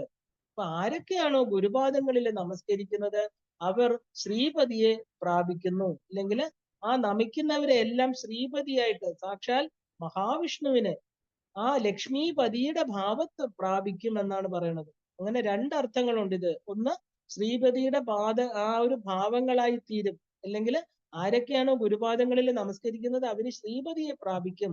നമിക്കുന്നവരെ എല്ലാം ശ്രീപതിയായിട്ട്, ശ്രീപതി എന്ന് പറഞ്ഞാൽ മഹാവിഷ്ണു, ലക്ഷ്മീപതി അല്ലെ, ആ വിഷ്ണുവിന്റെ ഭാവത്തെ പ്രാപിക്കും. അപ്പൊ അങ്ങനെ നമുക്ക് 2 എണ്ണം എടുക്കാം. ഒന്ന്, അവിടെ ദരിദ്രവര്യന്മാരെന്ന് പറഞ്ഞിരിക്കുന്നത് എന്തുകൊണ്ടാ? ആ ദാരിദ്ര്യമുള്ളവർ എന്തായിട്ട് തീരും? സമ്പന്നന്മാരായിട്ട് തീരും. അങ്ങനെ എടുക്കാം നമുക്ക്. ധനവാന്മാരാണ് നമസ്കരിക്കണമെങ്കിൽ എന്താണ്? ലക്ഷ്മീപതി അഥവാ ശ്രീപതിയായിട്ട് പുകഴ്ത്തപ്പെടും. ഇപ്പൊ ദരിദ്രന്മാരായിട്ട് നിഷ്കിഞ്ചനന്മാരായി ഇരുന്ന ആരൊക്കെയാണോ അവര് ഗുരുപാദുകങ്ങളെ നമസ്കരിക്കുന്നത് അല്ലെങ്കിൽ ആശ്രയിക്കുന്നത്, അവരധികം താമസിക്കാതെ ലക്ഷ്മീപതികളായിട്ട് തീരും, ഗുരുവിന്റെ അനുഗ്രഹം കൊണ്ട് എന്നർത്ഥം. ഇനി ശ്രീപതി പദവി എന്ന് പറഞ്ഞാൽ എന്താ? വിഷ്ണു സായുജ്യ പദവി. ശരിക്കും ഇതിനെ മോക്ഷ പദവി എന്ന് വേണമെങ്കിലും എടുക്കാം, അങ്ങനെ അർത്ഥം എടുക്കാം നമുക്ക്. മറ്റൊരു കാര്യം എന്താണ്? മൂകാംശ വാചസ്പതി, മൂകമായിട്ടിരിക്കുന്ന ഒരാള്. മൂകന്മാർ എന്ന് പറഞ്ഞാൽ എന്താ? സംസാരിക്കാൻ ശേഷിയില്ലാത്തവര്. അപ്പൊ ഈ 2 പാദങ്ങളെ നമസ്കരിക്കുന്നു അവര് വാചസ്പതികളായിട്ട് തീരും. എന്താ വാചസ്പതി? വാചസ്പതി എന്ന് പറഞ്ഞാൽ ബ്രഹ്മദേവൻ അല്ലെങ്കിൽ ബൃഹസ്പതി തുടങ്ങിയിട്ടുള്ളവരെ പോലെ ആയിത്തീരും. ബൃഹസ്പതി ദേവഗുരുവാണ് അല്ലെ, ആ വാക്കിന്റെ പതിയാണ് ബൃഹസ്പതി. അപ്പൊ അതുപോലെ ബ്രഹ്മദേവൻ ആരാ? വാഗ്ദേവതയായിരിക്കുന്ന സരസ്വതിയുടെ പതിയാണ്. അങ്ങനെ ബ്രഹ്മദേവനെ പോലെ സരസ്വതി പതിയായിട്ട്, ആ ഒരു വാക്കിന്റെ അധിപതിയുള്ളവനായിട്ട്, ആ ഒരു ബൃഹസ്പതിയെ പോലെ ദേവഗുരുവിനെ പോലെയൊക്കെ ആയിത്തീരും. ലോകം അവരുടെ മുമ്പില് എന്താ പറയാ, കുനിഞ്ഞ് വിധേയരായിട്ട് നിൽക്കുന്ന അർത്ഥം. അപ്പൊ ഗുരുപാദകങ്ങളെ നമസ്കരിക്കുന്നവർക്ക് മറ്റുള്ളവരെ വാക്കുകൊണ്ട് വശീകരിച്ച് നിർത്താനുള്ള ഒരു എന്താ പറയാ ജ്ഞാനം പകർന്നു കൊടുക്കാൻ സാധിക്കും. നമ്മൾ പറയില്ലേ, മൂകം കരോതി വാചാലം പങ്കും ലംഘയതേ ഗിരിം യത് കൃപാതമഹം വന്ദേ പരമാനന്ദ മാധവം. ഭഗവത്ഗീതയുടെ ധ്യാന ശ്ലോകത്തിൽ പറയുന്നതാണ്, മൂകനെ സംസാരിപ്പിക്കും, മുടന്തനെ നടത്തും, മുടന്തനെ പർവ്വതം കയറ്റും. ഏതൊരു ഭഗവാന്റെ കൃപയാണോ അതുപോലെയാണ് ഈ ഗുരുകൃപ എന്ന് പറയുന്നത്. കാരണം എന്താ പറയാ, മൂകന്മാരെ വാചാലന്മാരാക്കുന്നു. ആചാര്യ ഭഗവത്പാദരുടെ ജീവിതത്തില് ഒരു പ്രധാനപ്പെട്ട ഒരു കഥയുണ്ട്. കാരണം അദ്ദേഹത്തിന്റെ മൂകന്മാരായിരിക്കുന്ന ശിഷ്യന്മാര് വാചാലന്മാരായിട്ടുള്ള ഒരുപാട് കഥകളുണ്ട്. അതിൽ പ്രധാനപ്പെട്ട ആളാണ് ഈ ഹസ്താമലകൻ എന്ന് പറയുന്ന ആള്. ഹസ്താമലകൻ വളരെ ഒരു മൂഢനായിരുന്നു, ബധിരനാണ്. ബധിരൻ, ഊമയെ പോലെ, ഒന്ന് കാണുന്നില്ല കേൾക്കുന്നില്ല, ഊമയെ പോലെ കഴിഞ്ഞ കുട്ടിയായിരുന്നു. ആ കുട്ടിയെ ശരിക്കും പറഞ്ഞാൽ അച്ഛനമ്മമാർക്ക് വളരെ ബുദ്ധിമുട്ടായിരുന്നു അതിനെ മുമ്പോട്ട്. ഒന്നും ചോദിച്ചാൽ മിണ്ടില്ല, പറയില്ല, എപ്പോഴും വിദൂരതയിൽ കണ്ണു നട്ടിരിക്കും ആ ഒരു കുട്ടി. അച്ഛനമ്മമാർ എന്ത് ചെയ്തു? അവർക്കിത് ചുമന്ന് നടക്കാൻ പറ്റില്ല. അപ്പൊ ആചാര്യസ്വാമികള് ദിഗ്വിജയ സമയത്ത് അതുവഴി പോകുന്നു എന്നറിഞ്ഞിട്ട്, ആ ഗ്രാമം വഴി പോകുന്നു എന്നറിഞ്ഞിട്ട് ഈ കുട്ടിയും കൊണ്ട് ഈ മാതാപിതാക്കന്മാര് അദ്ദേഹത്തിന്റെ അടുത്ത് ചെന്നിട്ട് അദ്ദേഹത്തിനോട് പറയാണ്, ഞങ്ങൾക്ക് ഈ കുട്ടിയെ ഇനി വേണ്ട, അങ്ങ് എടുത്തോളൂ എന്ന് പറയുകയാണ്. ഇല്ലേ? ഒരു ദീക്ഷ കൊടുക്കുന്ന പോലെ എന്താ പറയാ, ആ കുട്ടിയെ അദ്ദേഹം സ്വീകരിക്കുകയാണ്. അച്ഛനമ്മമാർ ഒരു ഭിക്ഷ കൊടുക്കുന്ന പോലെ ആചാര്യ ഭഗവത്പാദർ കൊടുത്തു. ഞങ്ങൾക്ക് ഇനി ഈ കുട്ടി വേണ്ട, ഞങ്ങൾക്ക് ഈ കുട്ടിയെ ഇനി കൊണ്ടുപോകാൻ പറ്റില്ല എന്ന് പറഞ്ഞിട്ട് അദ്ദേഹത്തിന് ഭിക്ഷയായിട്ട് കൊടുത്തു. അദ്ദേഹം എന്ത് ചെയ്തു? ദീക്ഷ കൊടുക്കുന്ന പോലെ ആ കുട്ടിയെ അദ്ദേഹം സ്വീകരിച്ചു. കാരണം അദ്ദേഹത്തിന് അറിയാം ഈ കുട്ടി ആരാണെന്ന്. ആചാര്യസ്വാമികൾ സന്തോഷത്തോടെ സ്വീകരിച്ചു എന്നാ പറയണത്. കാരണം ആ കുട്ടിയുടെ തേജസ്സുള്ള മുഖം കണ്ടപ്പോൾ മനസ്സിലായി ഇത് സാധാരണ കുട്ടിയല്ല, തന്നേക്കാൾ ജ്ഞാനിയാണെന്ന് അറിഞ്ഞിട്ടാണ്. അപ്പൊ ആ കുട്ടിയോട് ചോദിക്കുകയാണ് ശങ്കര ഭഗവത് പാദര്, നീ ആരാണ് കുഞ്ഞ്? കാരണം നല്ല നല്ല ഒരു 6 ചോദ്യങ്ങളാണ് ചോദിക്കുന്നത്. കസ്ത്വം ശിശു, അല്ലെ, കിം നാമധേയ, കുത ആഗതോസി തുടങ്ങിയ ഒരു ചോദ്യത്തിന്റെ പരമ്പര 6 ചോദ്യങ്ങളാണ് ഭഗവത് പാദര് ചോദിക്കുന്നത്. കുഞ്ഞെ, നീ ആരാണ്? നീ എവിടെ നിന്ന് വന്നു? എന്താ നിന്റെ പേര്? നീ എന്തിനിവിടെ വന്നു? ഈ ചോദ്യങ്ങളെല്ലാം ചോദിച്ചതിന് ഈ കുട്ടി ഒന്നും മറുപടി പറഞ്ഞില്ല, കേട്ടോണ്ടിരുന്നു. അല്ലെ? ആ ഹസ്താമലകീയം എന്ന് പറയുന്ന ഗംഭീര സ്തോത്രത്തിലൂടെയാണ് ഈ കുട്ടി മറുപടി കൊടുത്തത്. വാചാലനായിട്ട് തീർന്ന കുട്ടി വേറെ ഉത്തരവൊന്നും പറഞ്ഞില്ല. എന്താ? ഒരു സ്തോത്രം. ഹസ്താമലകീയം ഇന്നും നമ്മൾ പഠിക്കുന്ന ആ ഒരു ശ്ലോകങ്ങളെല്ലാം തന്നെ ഇതിന്റെ ഉത്തരങ്ങളായിട്ട്, അതായത് 10 ശ്ലോകങ്ങൾ വേദാന്ത സാരം. അല്ലെ? പഠിക്കാനൊന്നും ഈ കുട്ടിക്ക് ഇല്ല, കാരണം എല്ലാം പഠിച്ചു കഴിഞ്ഞ ഒരു കുട്ടിയാണ്. ഇല്ലെങ്കിൽ ഇങ്ങനെ ഒരു ഉത്തരം പറയാൻ പറ്റില്ല. ദശശ്ലോകി എന്നറിയപ്പെടുന്ന 10 ശ്ലോകങ്ങൾ. അതിലാണ് നമ്മൾ നിത്യോഹ ലബ്ധ സ്വരൂപം സ്വരൂപോഹം ആത്മാ എന്ന് പറയുന്നതൊക്കെ അതില്. അപ്പൊ ഈ കുട്ടിയുടെ അടുത്ത് ആരാണ്, നീ എവിടുന്ന് വന്നു, എന്തിനു വന്നു എന്ന് ചോദിച്ചാൽ എന്താ പറഞ്ഞത്? നാഹം മനുഷ്യോ നജദേവ യക്ഷോ ന ക്ഷത്രിയ വൈശ്യശൂദ്രാഹ ന ബ്രഹ്മചാരി ഗൃഹീവനസ്ഥോ ഭിക്ഷുർ ന ചാഹം നിജബോധരൂപ. വളരെ എളുപ്പത്തിൽ മൂകനായിരുന്ന കുട്ടി ശങ്കരാചാര്യ സ്വാമികളെ എന്താ പറയാ, പിന്നെ കുട്ടിക്ക് വേറെ ഒന്നും നോക്കാനില്ല, തന്റെ ഗുരുവിനെ കിട്ടിക്കഴിഞ്ഞു. അല്ലെ? ശങ്കരാചാര്യർ എന്ന് പറയുന്ന ഏറ്റവും ഉയർന്ന ഗുരു, താൻ പറയുന്നത് മനസ്സിലാക്കാൻ കഴിവുള്ള ഒരു ഗുരുവിനോടാണ് വാചാലനായിട്ട് മറുപടി കൊടുത്തത്. അപ്പോ എന്താ പറഞ്ഞത്? ഞാൻ മനുഷ്യനല്ല, ദേവനല്ല, യക്ഷനല്ല, ക്ഷത്രിയനല്ല, വൈശ്യനോ ശൂദ്രനോ അല്ല, ബ്രഹ്മചാരിയല്ല, ഗൃഹസ്ഥനല്ല, ഞാൻ വനസ്ഥനുമല്ല. അല്ലെ? ഭിക്ഷുർണ ചാഹം, ഞാൻ ഭിക്ഷുവുമല്ല. ഞാൻ ആരാ? നിജബോധ രൂപ, ഞാന് ആ ശിവോഹമാണ്, നിജബോധമാണ് എന്ന് കുട്ടി ഉത്തരം പറയുകയാണ്. അപ്പോ ഇതുവരെ കുട്ടി മൂകനായിരിക്കാൻ കാരണം എന്താ? ആ കുട്ടിക്ക് സംസാരിക്കാൻ, ആ കുട്ടിയുടെ അറിവ് മനസ്സിലാക്കാൻ കഴിയുന്ന ആരെയും കാണാത്തത് കൊണ്ടാണ്, ഗുരുവിനെ കിട്ടാത്തത് കൊണ്ടായിരുന്നു കുട്ടി സംസാരിക്കാതിരുന്നത്. അപ്പൊ തന്റെ ഗുരുവിനെ കണ്ടപ്പോ, താൻ പറയുന്നത് മനസ്സിലാക്കാൻ കഴിവുള്ള ആള് വന്നപ്പോ കുട്ടി വാചാലനായിട്ട് ഉത്തരം പറഞ്ഞു. അപ്പോ എന്താ ആ ഒരു അതുപോലെ ഇദ്ദേഹത്തിന്റെ തന്നെയാണ് ദശശ്ലോകി എന്ന് പറഞ്ഞ 10 ശ്ലോകങ്ങൾ. അവിടെ നമ്മൾ നിത്യോഹ ലബ്ധ സ്വരൂപോഹം ആത്മാന്ന് വീണ്ടും വീണ്ടും പറയുന്നുണ്ട്. ഈ ആത്മാവ് എന്നും കിട്ടിയതാണ്, എല്ലാവർക്കും ഉള്ളതാണ്, അതാണ് എന്റെ സ്വരൂപം. അല്ലേ? അതാണ് ഞാൻ എന്ന് ഈ കുട്ടി പറയുന്നുണ്ട്. അങ്ങനെ ഗുരുവിന്റെ അനുഗ്രഹം ഉണ്ടെങ്കിൽ ദരിദ്രന്മാര്, ധനികന്മാര്, മൂകന്മാര്, വാചാലന്മാരായിട്ട് തീരും. ഗുരുപാദകങ്ങളെ സേവിക്കുന്ന യഥാർത്ഥ ഭക്തന്മാര് വളരെ വേഗം തന്നെ എന്താണോ ആകേണ്ടത് അതായിട്ട് തീരുന്നു. അത് ഒരു ശരിക്കും പറഞ്ഞാല് അനുഭവിച്ചവർക്കെല്ലാം അറിയാം. ഗുരു കാരുണ്യം എന്ന് പറയുന്നതാണ് ഗുരുത്വം. അപ്പൊ ഗുരു അനുഗ്രഹം എല്ലാവർക്കും അറിയാൻ സാധിക്കും. അനുഭവിച്ചാലേ അത് അറിയാൻ പറ്റുള്ളൂ. സംശയമില്ലാതിരിക്കണമെങ്കിൽ എന്ത് വേണം? അത് അനുഭവിക്കണം. അപ്പോ നമോ നമ ശ്രീ ഗുരുപാദുകാഭ്യാം. സദ്ഗുരു, ആ സദ്ഗുരു എന്ന് പറഞ്ഞാൽ തന്നെ അറിവാണ്. ഏറ്റവും കൂടുതൽ ശക്തി തരുന്നത് ഒരു ജീവന് ഈ അറിവാണ്. അപ്പൊ ഉപാസന ചെയ്യുന്ന മനുഷ്യന്റെ മനസ്സ് എന്ന് പറയുന്നത് എന്തായിരിക്കണം? സിംഗിൾ പോയിന്റഡ് ആയിരിക്കണം. അല്ലെ? ഏകാഗ്രമാകണം. ആ സിംഗിൾ പോയിന്റഡ് മനസ്സിൽ മാത്രമേ നമുക്ക് എല്ലാം എന്താ പറയാ അച്ചീവ് ചെയ്യാൻ സാധിക്കുള്ളൂ. അവിടെ നമുക്ക് നമ്മുടെ എന്താണോ ആഗ്രഹം അതൊക്കെ നമുക്ക് സാധിച്ചെടുക്കാൻ സാധിക്കും, ഉറപ്പാണ്. ഈ ലോകത്ത് ഏകാഗ്രമായിട്ട് ആ മനസ്സിനോട് നേടാൻ പറ്റാത്തതായിട്ട് ഒന്നുമില്ല. അപ്പൊ മനസ്സിന്റെ ശക്തി കുറയാൻ കാരണം എന്താ? പല ചിന്തകൾ നമ്മുടെ മനസ്സിലൂടെ നമ്മുടെ എനർജിയെ നഷ്ടപ്പെടുത്തുന്നത് കൊണ്ടാണ് നമ്മൾ ക്ഷീണം അനുഭവിക്കുന്നത്. നമുക്ക് ഒന്നില് ആ ഉപാസനയിൽ നമ്മുടെ മനസ്സിനെ ഉറപ്പിച്ചു നിർത്താൻ സാധിക്കുന്നില്ല. അപ്പൊ ഉപാസനയിലൂടെ ഏകാഗ്രത നേടി അത് ലക്ഷ്യത്തിൽ എത്തിച്ചാല്, ഉറപ്പിച്ചാല് പ്രപഞ്ചത്തിൽ നേടാൻ പറ്റാത്തതായിട്ട് ഒന്നുമില്ല. മാത്രമല്ല മോക്ഷവും അതിന്റെ കൂടെ കരഗതമാകും. ശരിക്കും പറഞ്ഞാല് ആ ഒരു സെൽഫ്ലെസ്നെസ് അല്ലെങ്കിൽ സറണ്ടർ ശരിക്കും നമ്മുടെ ആ ഉപാസനയിലൂടെ വരേണ്ടതാണ്. അല്ലെ? നമ്മുടെ ആ ഒരു ഒന്നിനോടും പ്രത്യേകിച്ച് അറ്റാച്ച്മെന്റ് ഇല്ലാതെ ടോട്ടൽ ആയിരിക്കുന്ന ഒരു സറണ്ടർ. ആ ടോട്ടൽ സറണ്ടർ വന്നാൽ മാത്രമേ നമുക്ക് ആ ഈശ്വരന്റെ ആ ഇൻഫൈനൈറ്റ് എന്ന് പറയുന്ന ഈശ്വരൻ നമ്മളിലൂടെ മാനിഫെസ്റ്റ് ചെയ്യാൻ തുടങ്ങുള്ളൂ. അപ്പൊ പൂർണ്ണ ശരണാഗതി കൊണ്ട് മാത്രമേ നമുക്ക് ഈശ്വരാനുഗ്രഹം ഒരു വ്യക്തിയിലൂടെ സംഭവിക്കുള്ളൂ. ശരിക്കും പറഞ്ഞാല് അവിടെയാണ് നമ്മൾ ഓൾട്ടർ ഓഫ് സറണ്ടർ. എവിടെയാണ് നമ്മുടെ പൂജാമുറി ഇല്ലെങ്കിൽ പൂജ സ്ഥലം എന്ന് ചോദിച്ചു കഴിഞ്ഞാൽ നമ്മുടെ ഉള്ളിലാണ്. ഓൾട്ടർ എന്ന് പറഞ്ഞാൽ എന്താ? പൂജ ചെയ്യുന്ന സ്ഥലം. ഓൾട്ടർ എന്ന് പറഞ്ഞാൽ ഗർഭഗൃഹം. അപ്പൊ അവിടെയാണ് നമ്മൾ സറണ്ടർ ചെയ്യേണ്ടത്. അവിടെയാണ് ഈഗോ നമുക്ക് ടോട്ടലായിട്ട് സറണ്ടർ ചെയ്യേണ്ടത്.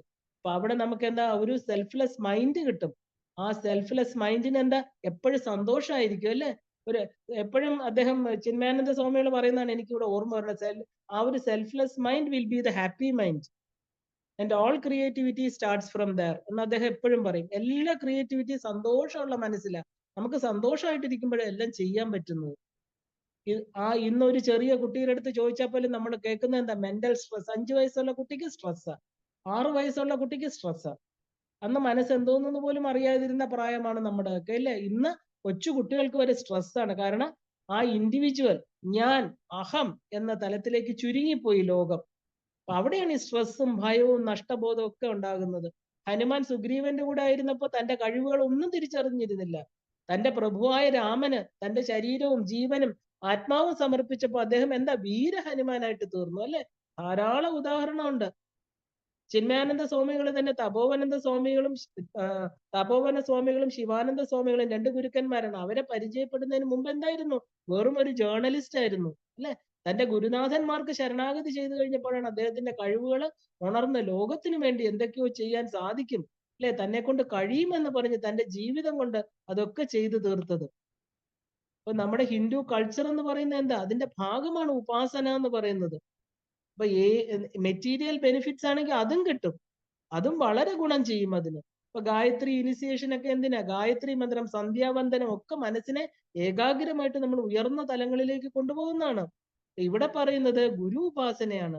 ഗുരുപാദക സ്മരണം, ഗുരുവിന്റെ അനുഗ്രഹത്തിന് കാരണമായി തീരുന്ന ആ ഒരു ഭുക്തിമുക്തി പ്രദാതാച തസ്മൈ ശ്രീ ഗുരവേ നമ. ഇപ്പൊ ജീവിതത്തില് ആ ഒരു എന്തിനെ കുറിച്ച് തീരുമാനം എടുക്കാനും ഗുരുവാക്യം ആവശ്യമാണ്.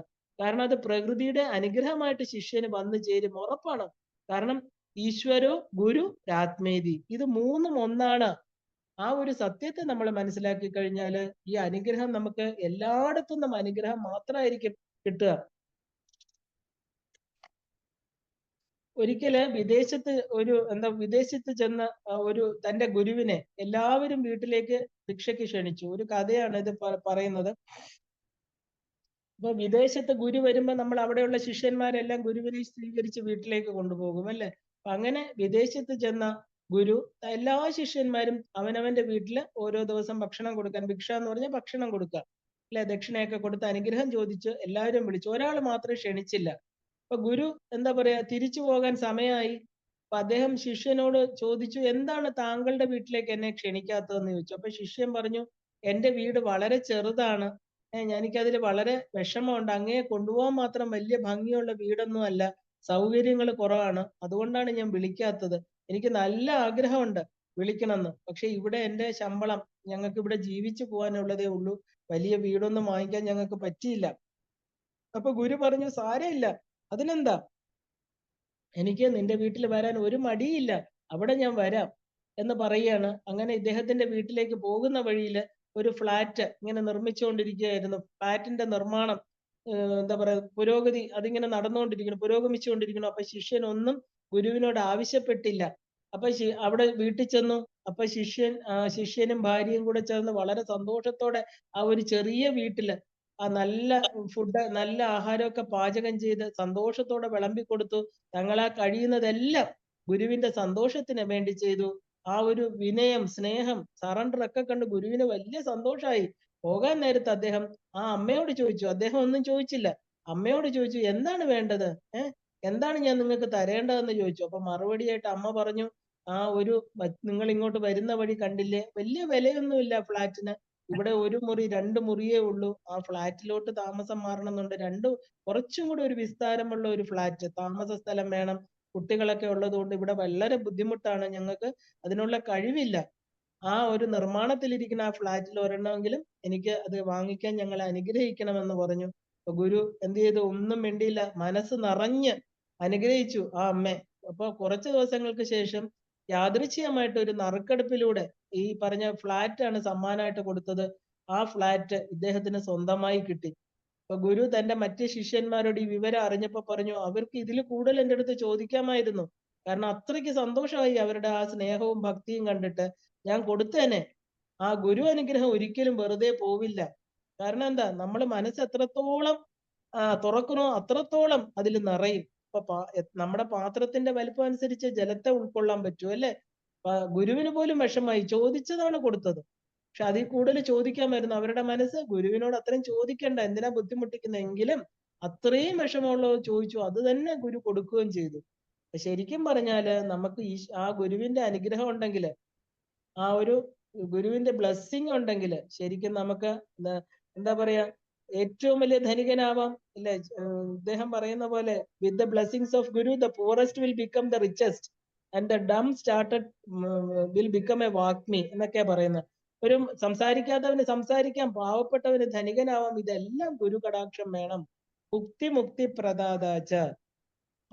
ആ ഒരു നിത്യാനന്ദ മഹാരാജ എന്ന് പറഞ്ഞ ഒരാളുടെ ഫോട്ടോ നമ്മുടെ നോർത്ത് ഇന്ത്യയിലൊക്കെ ചെന്ന പല വ്യവസായ സ്ഥാപനങ്ങള് ഹോട്ടലിലൊക്കെ വെക്കാറുണ്ട്. അവിടെ എല്ലാവരും നാണയം ഇടും, ഒരു തുട്ട്. കാരണമായിട്ട് തന്നെ ഒരു കഥയുണ്ട്. ഇദ്ദേഹം ഒരു സാധാരണ ഹോട്ടലിൽ പോയി ഭക്ഷണം കഴിക്കും. ഇദ്ദേഹം വളരെ ഒരു എന്താ പറയാ അവധൂതനായിരുന്നു. പണമൊന്നും കൊടുക്കില്ല, ഭക്ഷണം കഴിക്കും, ഇറങ്ങിപ്പോവും. അപ്പൊ കട ഉടമസ്ഥൻ ഇദ്ദേഹത്തെ വളരെ ആരാണെന്ന് പോലും അറിയില്ല. കണ്ടാൽ ഒരു അവധൂതനെ പോലെ ഇരിക്കും. പക്ഷെ ഒരു ഗുരുവിനെ പോലെ കണ്ട് അദ്ദേഹത്തിന് പ്രത്യേക ഒരു സീറ്റ് കൊടുക്കും, ഭക്ഷണം വിളമ്പി വെക്കും. ഒരു സാധു, ഒരു അവധൂതനോ വല്ലതും ആയിരിക്കും എന്നാണ് അദ്ദേഹം കരുതിയത്. നമസ്കരിക്കും. അങ്ങനെ അദ്ദേഹം എന്താ, ആ ഒരു സ്ഥലം കുറച്ച് അവധൂതന്മാർ പെർമനന്റ് ആയിട്ട് ഒരിടത്തും താമസിക്കാറില്ല, കുറച്ച് സമയം നിൽക്കും. പക്ഷെ ഇദ്ദേഹത്തിന് നല്ല ശുദ്ധമായിട്ട് പാത്രത്തിലെ ഒരു ഇലയൊക്കെ ഇട്ട് ഇദ്ദേഹം കൊടുക്കും. എന്തോ ഒരു ഉയർന്ന ആളാണെന്ന് ഹോട്ടൽ ഉടമസ്ഥന് തോന്നി. അതുകൊണ്ടാണ് അദ്ദേഹം അങ്ങനെ ചെയ്തത്.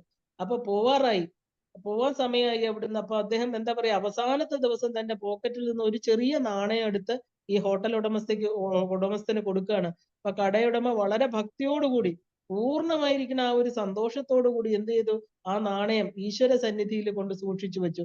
നമ്മൾ ഹോട്ടലുകളിലൊക്കെ ഈശ്വരന്റെ പടം വെക്കും, അതിന്റെ അവിടെ കൊണ്ട് സൂക്ഷിച്ചു വെച്ചു.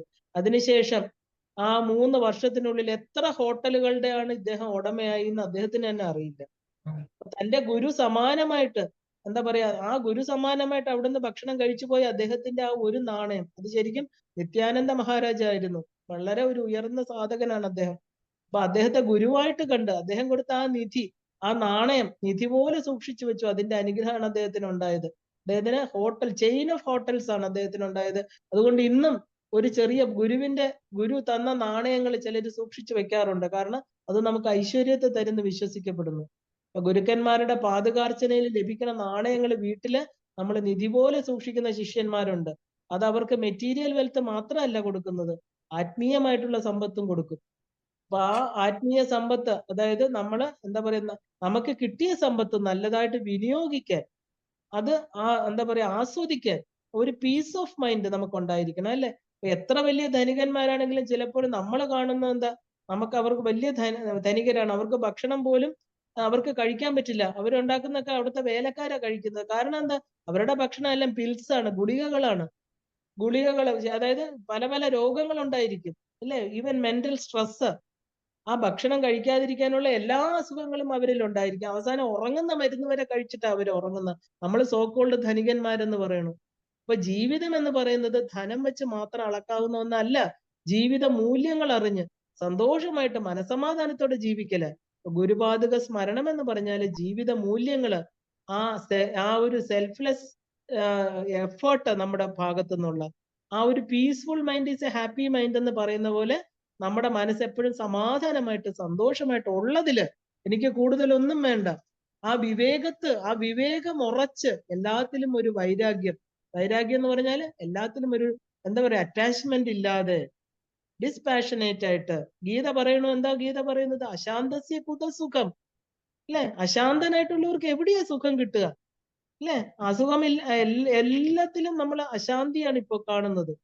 അപ്പൊ ആ ഒരു ആ ഒരു ജീവിതത്തില് ഒരു എന്താ പറയാ ദുഃഖങ്ങളും നമ്മളെ അസ്വസ്ഥരാക്കാതെ, മനസുഖമില്ലാതെ ജീവിച്ചിട്ട് ഒരു കാര്യവുമില്ല. അവരെപ്പോഴും അസ്വസ്ഥരായിരിക്കും, അല്ലെ? ഈശ്വരനെ കാണാൻ പറ്റില്ല. കാരണം അസ്വസ്ഥത ഉള്ളപ്പോഴെല്ലാം നമ്മൾ ഈശ്വരനെ കുറ്റം പറഞ്ഞുകൊണ്ടേയിരിക്കും. അപ്പൊ ആ ഗുരുപാദുക സ്മരണ എന്ന് പറഞ്ഞാൽ ഒരു സ്പിരിച്വൽ സീക്കറിന് കൊടുക്കുന്നത് എന്താ? ഒരു പീസ് ഓഫ് മൈൻഡ് ആണ്. Peace of mind is the real wealth, അല്ലെ? Values. More than the valuables എന്ന് പറയാറുണ്ട്.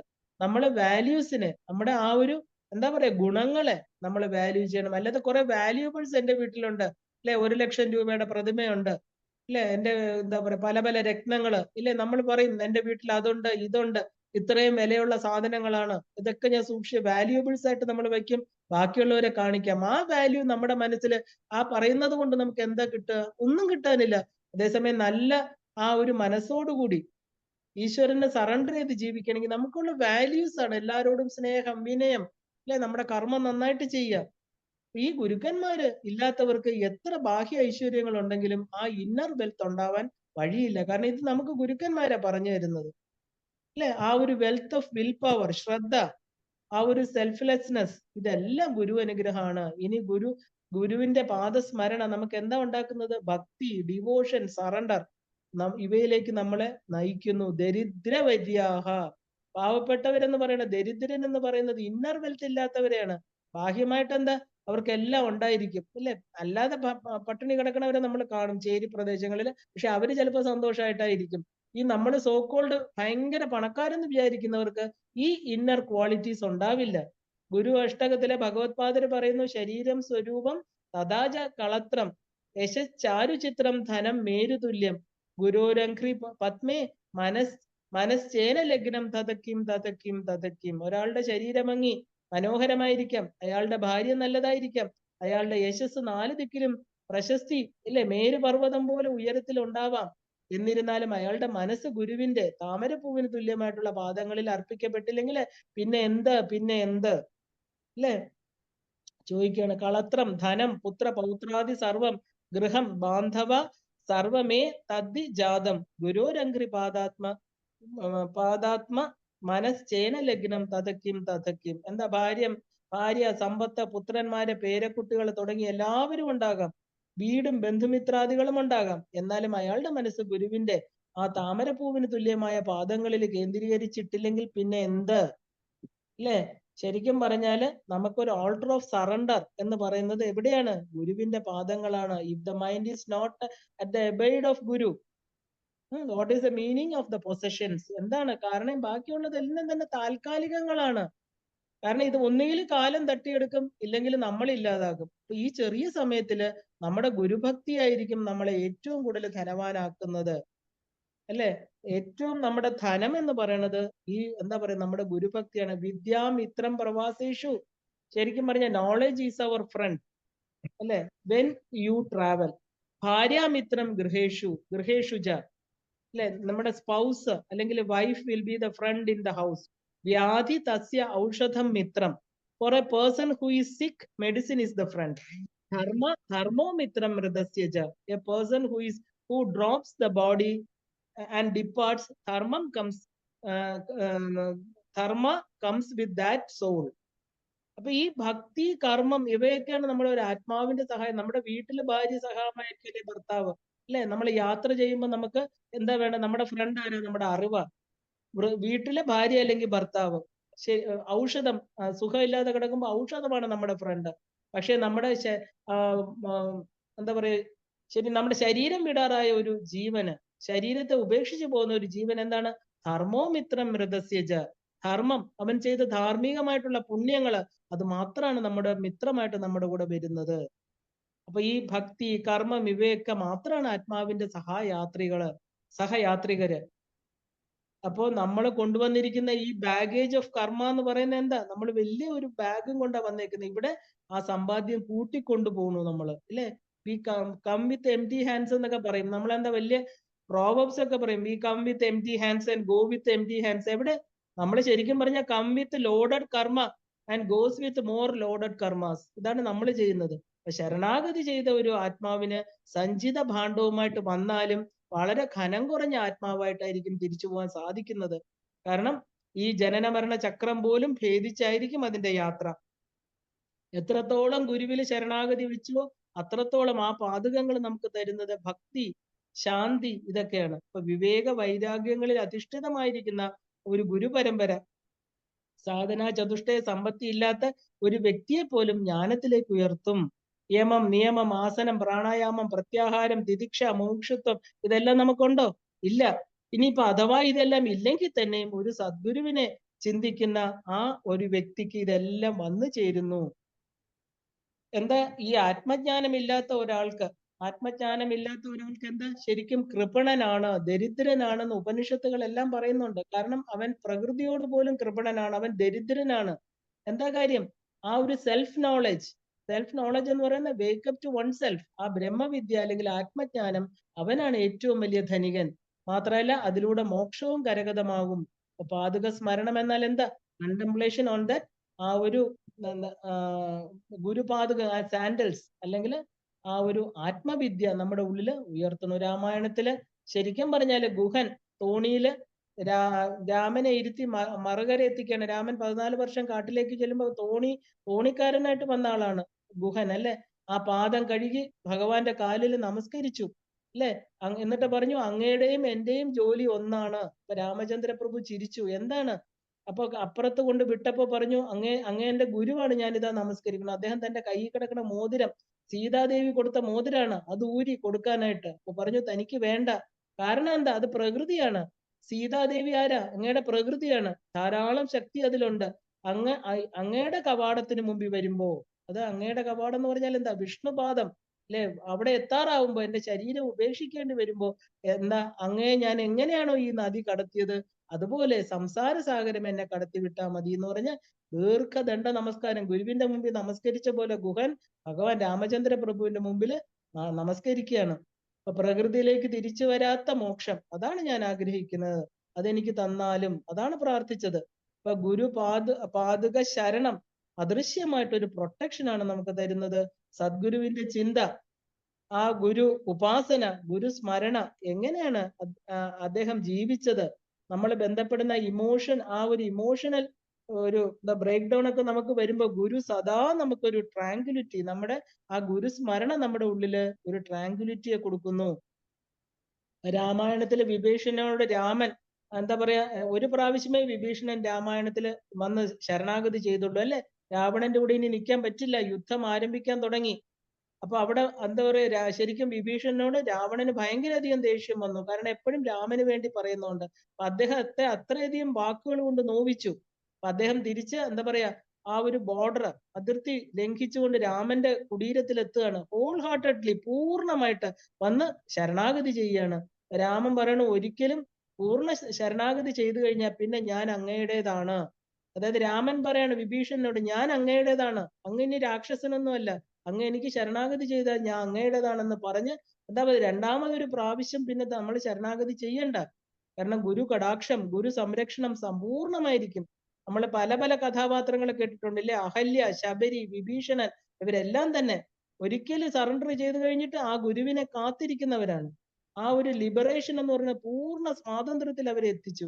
ഇതെല്ലാം തന്നെ പാതുക സ്മരണം നമുക്ക് തരുന്ന വെൽത്താണ്, നമ്മുടെ ഐശ്വര്യമാണ്. നമുക്ക് ഗുരുപാതകങ്ങൾ എന്താ തരുന്നത്? രണ്ടെണ്ണമാണ്, അല്ലെ? രണ്ട് പാതകങ്ങൾ.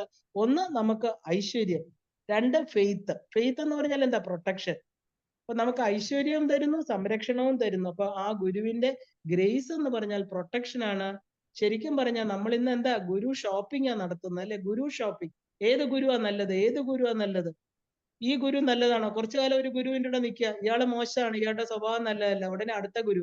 ശരിക്കും വിൻഡോ ഷോപ്പിംഗ് എന്ന് പറയുമ്പോൾ നമ്മൾ വിദേശത്തൊക്കെ പോകുമ്പോൾ ചെയ്യുന്ന പോലെ ഇന്ന് എന്താ പറയാ, ഗുരുക്കന്മാർ കട തുറന്നു വെച്ചിരിക്കുക, മന്ത്രം കൊടുത്തിട്ട് തന്റെ ശിഷ്യരാക്കാൻ. എന്താ? പണം തന്നെയാണ് അതിന് പ്രധാന കാരണം. വലിയ എഫ്ലുവന്റ് ആയിട്ടുള്ള ശിഷ്യന്മാരെ സ്വീകരിക്കുക, അവരുടെ പണം തട്ടിയെടുക്കുക, അല്ലെ? അപ്പൊ നമ്മൾ ഒരു ഗുരുവിന് സറണ്ടർ ചെയ്താൽ, once you surrender to one person, continue till the end. അതാണ് വേണ്ടത്. ചിദാനന്ദപുരി സ്വാമികൾ എപ്പോഴും പറയാറുണ്ട്. കാരണം മിറക്കിൾസ് ഒന്നും ഗുരുക്കന്മാർ കാണിക്കില്ല. അദ്ദേഹം ഒരു ദർശന ഗുരുവല്ല, ജ്ഞാന ഗുരുവാണ്. കാരണം എന്താ? ഒരു വലിയ ബ്രഹ്മജ്ഞാനികളും ആ ഒരു എന്താ പറയാ, പരസ്പരമാകുന്ന ആ ഒരു പാരസ്പര്യം, ഒരു കുടക്കീഴിലാണ് നമ്മൾ നിൽക്കുന്നത്. കാരണം ആ ഒരു തന്റെ ആ ശരണാഗതി ചെയ്ത ഒരാളെ രക്ഷിക്കാൻ ഇപ്പൊ എപ്പോഴും അവര് സന്നദ്ധരായിരിക്കും. ഗുരുവിനെ സറണ്ടർ ചെയ്താൽ ഗുരു രക്ഷിച്ചോളും, നമ്മൾ അവിടെ സംശയിക്കരുത്. സിദ്ധഭാരി ആശ്രമത്തിൽ ഒരിക്കലും നമ്മുടെ ചിന്മയാനന്ദ സ്വാമികൾ ഉണ്ടായിരുന്ന സമയത്ത് ആ ഒരു എന്താ പറയാ, കുറച്ച് സംഘം ആൾക്കാര്, സാധകര് വണ്ടി പിടിച്ച് അവിടെ എത്തി. അദ്ദേഹത്തിനോട് പറഞ്ഞു, എന്താ പറയാ, സ്വാമിജി ഞങ്ങൾക്ക് സ്ഥലങ്ങൾ കാണാൻ പോണം, അപ്പൊ മഞ്ഞ് വീഴുന്ന സമയമാണ്, അപ്പൊ സ്വാമിജി വേണ്ടാന്ന് പറഞ്ഞിട്ട് പല കാരണങ്ങളും സ്വാമിജി പറഞ്ഞു പോണ്ടാന്ന്. പക്ഷെ അവർക്ക് പിറ്റേ ദിവസം തിരിച്ചു പോകണം, ഞങ്ങൾക്ക് സ്ഥലം കണ്ടേ പറ്റുള്ളൂ എന്ന് പറഞ്ഞ് അവര് പോയി. പിറ്റേ ദിവസം ഉച്ചയ്ക്ക് ഭക്ഷണം കഴിഞ്ഞിട്ട് സത്സംഗത്തിന് ഇരിക്കുമ്പോൾ അദ്ദേഹം പെട്ടെന്ന് വെളിയിൽ വന്ന് കുറച്ചു നേരം മലയിലോട്ട് നോക്കി നിന്നു. ചിന്മയാനന്ദ സ്വാമികള് അദ്ദേഹത്തിന്റെ മുഖം നീല നിറമായി എന്ന് ദൃക്സാക്ഷികൾ പറയുന്നുണ്ട്. കുറച്ചു സമയം കഴിഞ്ഞ് അദ്ദേഹം തിരിച്ചു വന്നിരുന്നു. പിറ്റേ ദിവസം ഈ യാത്ര പോയവരെല്ലാം എങ്ങനെയോ തിരിച്ചെത്തി. വന്നവരെല്ലാം സ്വാമിജിയുടെ പാദത്തില് വന്ന് നമസ്കരിച്ചു. സ്വാമിജി പാദ നമസ്കാരം ചെയ്തിട്ട് ഞങ്ങൾ വലിയ അപകടത്തിൽ നിന്ന് രക്ഷപ്പെട്ടു. അവര് കഷ്ടിച്ചാണ് ആ ബസ് വലിയൊരു കാറ്റിലും കോളിലും പെട്ട് വലിയൊരു ഒരു താഴ്വാരത്തിലേക്ക് മറിയാനുള്ളതായിരുന്നു. ആരാണെന്ന് അറിഞ്ഞൂടാ, ഞങ്ങളെ രക്ഷിച്ചു സ്വാമിജി, അങ്ങയുടെ വാക്ക് കേൾക്കാതെ പോയതിന്റെ ഫലമാണെന്ന് പറഞ്ഞിട്ട് അവര് മാപ്പ് പറയുകയാണ്. ഈ അപകടം പറ്റിയ സമയത്താണ് അദ്ദേഹം പോയി പുറത്തു നിന്ന് പ്രാർത്ഥനാ നിരതനായിട്ട് നിന്നതെന്ന് പറയുന്നു. അപ്പൊ ഗുരുവിന്റെ അനുഗ്രഹം, ഈശ്വരന്റെ അനുഗ്രഹം തന്നെയാണ് നമ്മളെ പലതിൽ നിന്നും പൂർണ്ണമായിട്ട് ആ സറണ്ടർ വരുമ്പോൾ എല്ലാത്തിൽ നിന്നും നമ്മൾ സൈലന്റ് ആയിട്ട്, മനസ്സ് സൈലന്റ് ആയിട്ടിരുന്ന് ആ ഗുരുവിനെ സ്മരിച്ചാൽ മാത്രം മതി, നമ്മൾ അതിൽ നിന്ന് രക്ഷപ്പെടും. അല്ലെങ്കിൽ നമ്മൾ എന്താ ശരിക്കും പറഞ്ഞ മനസ്സ് ചഞ്ചലപ്പെട്ടുകൊണ്ടേയിരിക്കും അല്ലെ. അപ്പൊ ഒരു ഡീപ്പ് സ്ലീപ്പിലാണ് നമ്മുടെ മനസ്സ് നിശബ്ദമാകുന്നത്. അപ്പൊ പൂർണ്ണമായിരിക്കുന്ന ശാന്തി അല്ലെ. ആ ഒരു സദാശിവ ബ്രഹ്മേന്ദ്ര സരസ്വതി അദ്ദേഹത്തിന്റെ എന്താ പറയാ ഗുരുവിന്റെ എന്താ പറയാ ഗുരു വന്നപ്പോ ഗുരു പറഞ്ഞത് എന്താ, ചുമ്മാ ഇരി എന്ന് മാത്രമേ പറഞ്ഞുള്ളൂ. അത് പൂർണ്ണമായിട്ട് ഉപദേശം പോലെ എടുത്തിട്ട് അദ്ദേഹം എന്താ അപ്പൊ തന്നെ ആ ഒരു മോക്ഷപ്രാപ്തനായി. അദ്ദേഹം വെറുതെ ഇരുന്നു, ഒന്നും പിന്നെ ചെയ്യേണ്ടി വന്നില്ല. കാവ്യകണ്ഠ മുനിയെ കുറിച്ചും ഇത് തന്നെയാ പറയുന്നത്. കാവ്യങ്ങൾ ഒരുപാടെണ്ണം അദ്ദേഹം രചിച്ചിട്ടുണ്ട്. അദ്ദേഹം രമണ മഹർഷി കണ്ട മാത്രയിൽ തന്നെ മൗനം എന്താണെന്ന് തിരിച്ചറിഞ്ഞ് ഗുരുവിനെ നമസ്കരിച്ചതും ഒരുമിച്ചായിരുന്നു. കാരണം ചില ഗുരുക്കന്മാരെ കണ്ടാൽ തന്നെ ആ പൂർണ്ണമായിരിക്കുന്ന പാകപ്പെട്ട ആ ഒരു ശിഷ്യൻ ആ പദത്തിലേക്ക് എത്തിച്ചേരും. ആ മൂന്നാമത്തെ ശ്ലോകം എന്താണ്? നദായയോ ശ്രീ പതിതാം സമീയുഹു കഥാചിദഭ്യാസു ദരിദ്രവര്യാഹ മൂകാംശ വാചസ്പതിതാം ഹിതാഭ്യാം നമോ നമ ശ്രീ ഗുരുപാദുകാഭ്യാം. വളരെ മനോഹരമായിരിക്കണം 3 ശ്ലോകങ്ങളാണ് ഇപ്പൊ നമ്മൾ കഴിഞ്ഞത്. ആ ഗുരുപാദുകത്തിന്റെ മഹിമയാണ് അല്ലെ, കവിത്വം.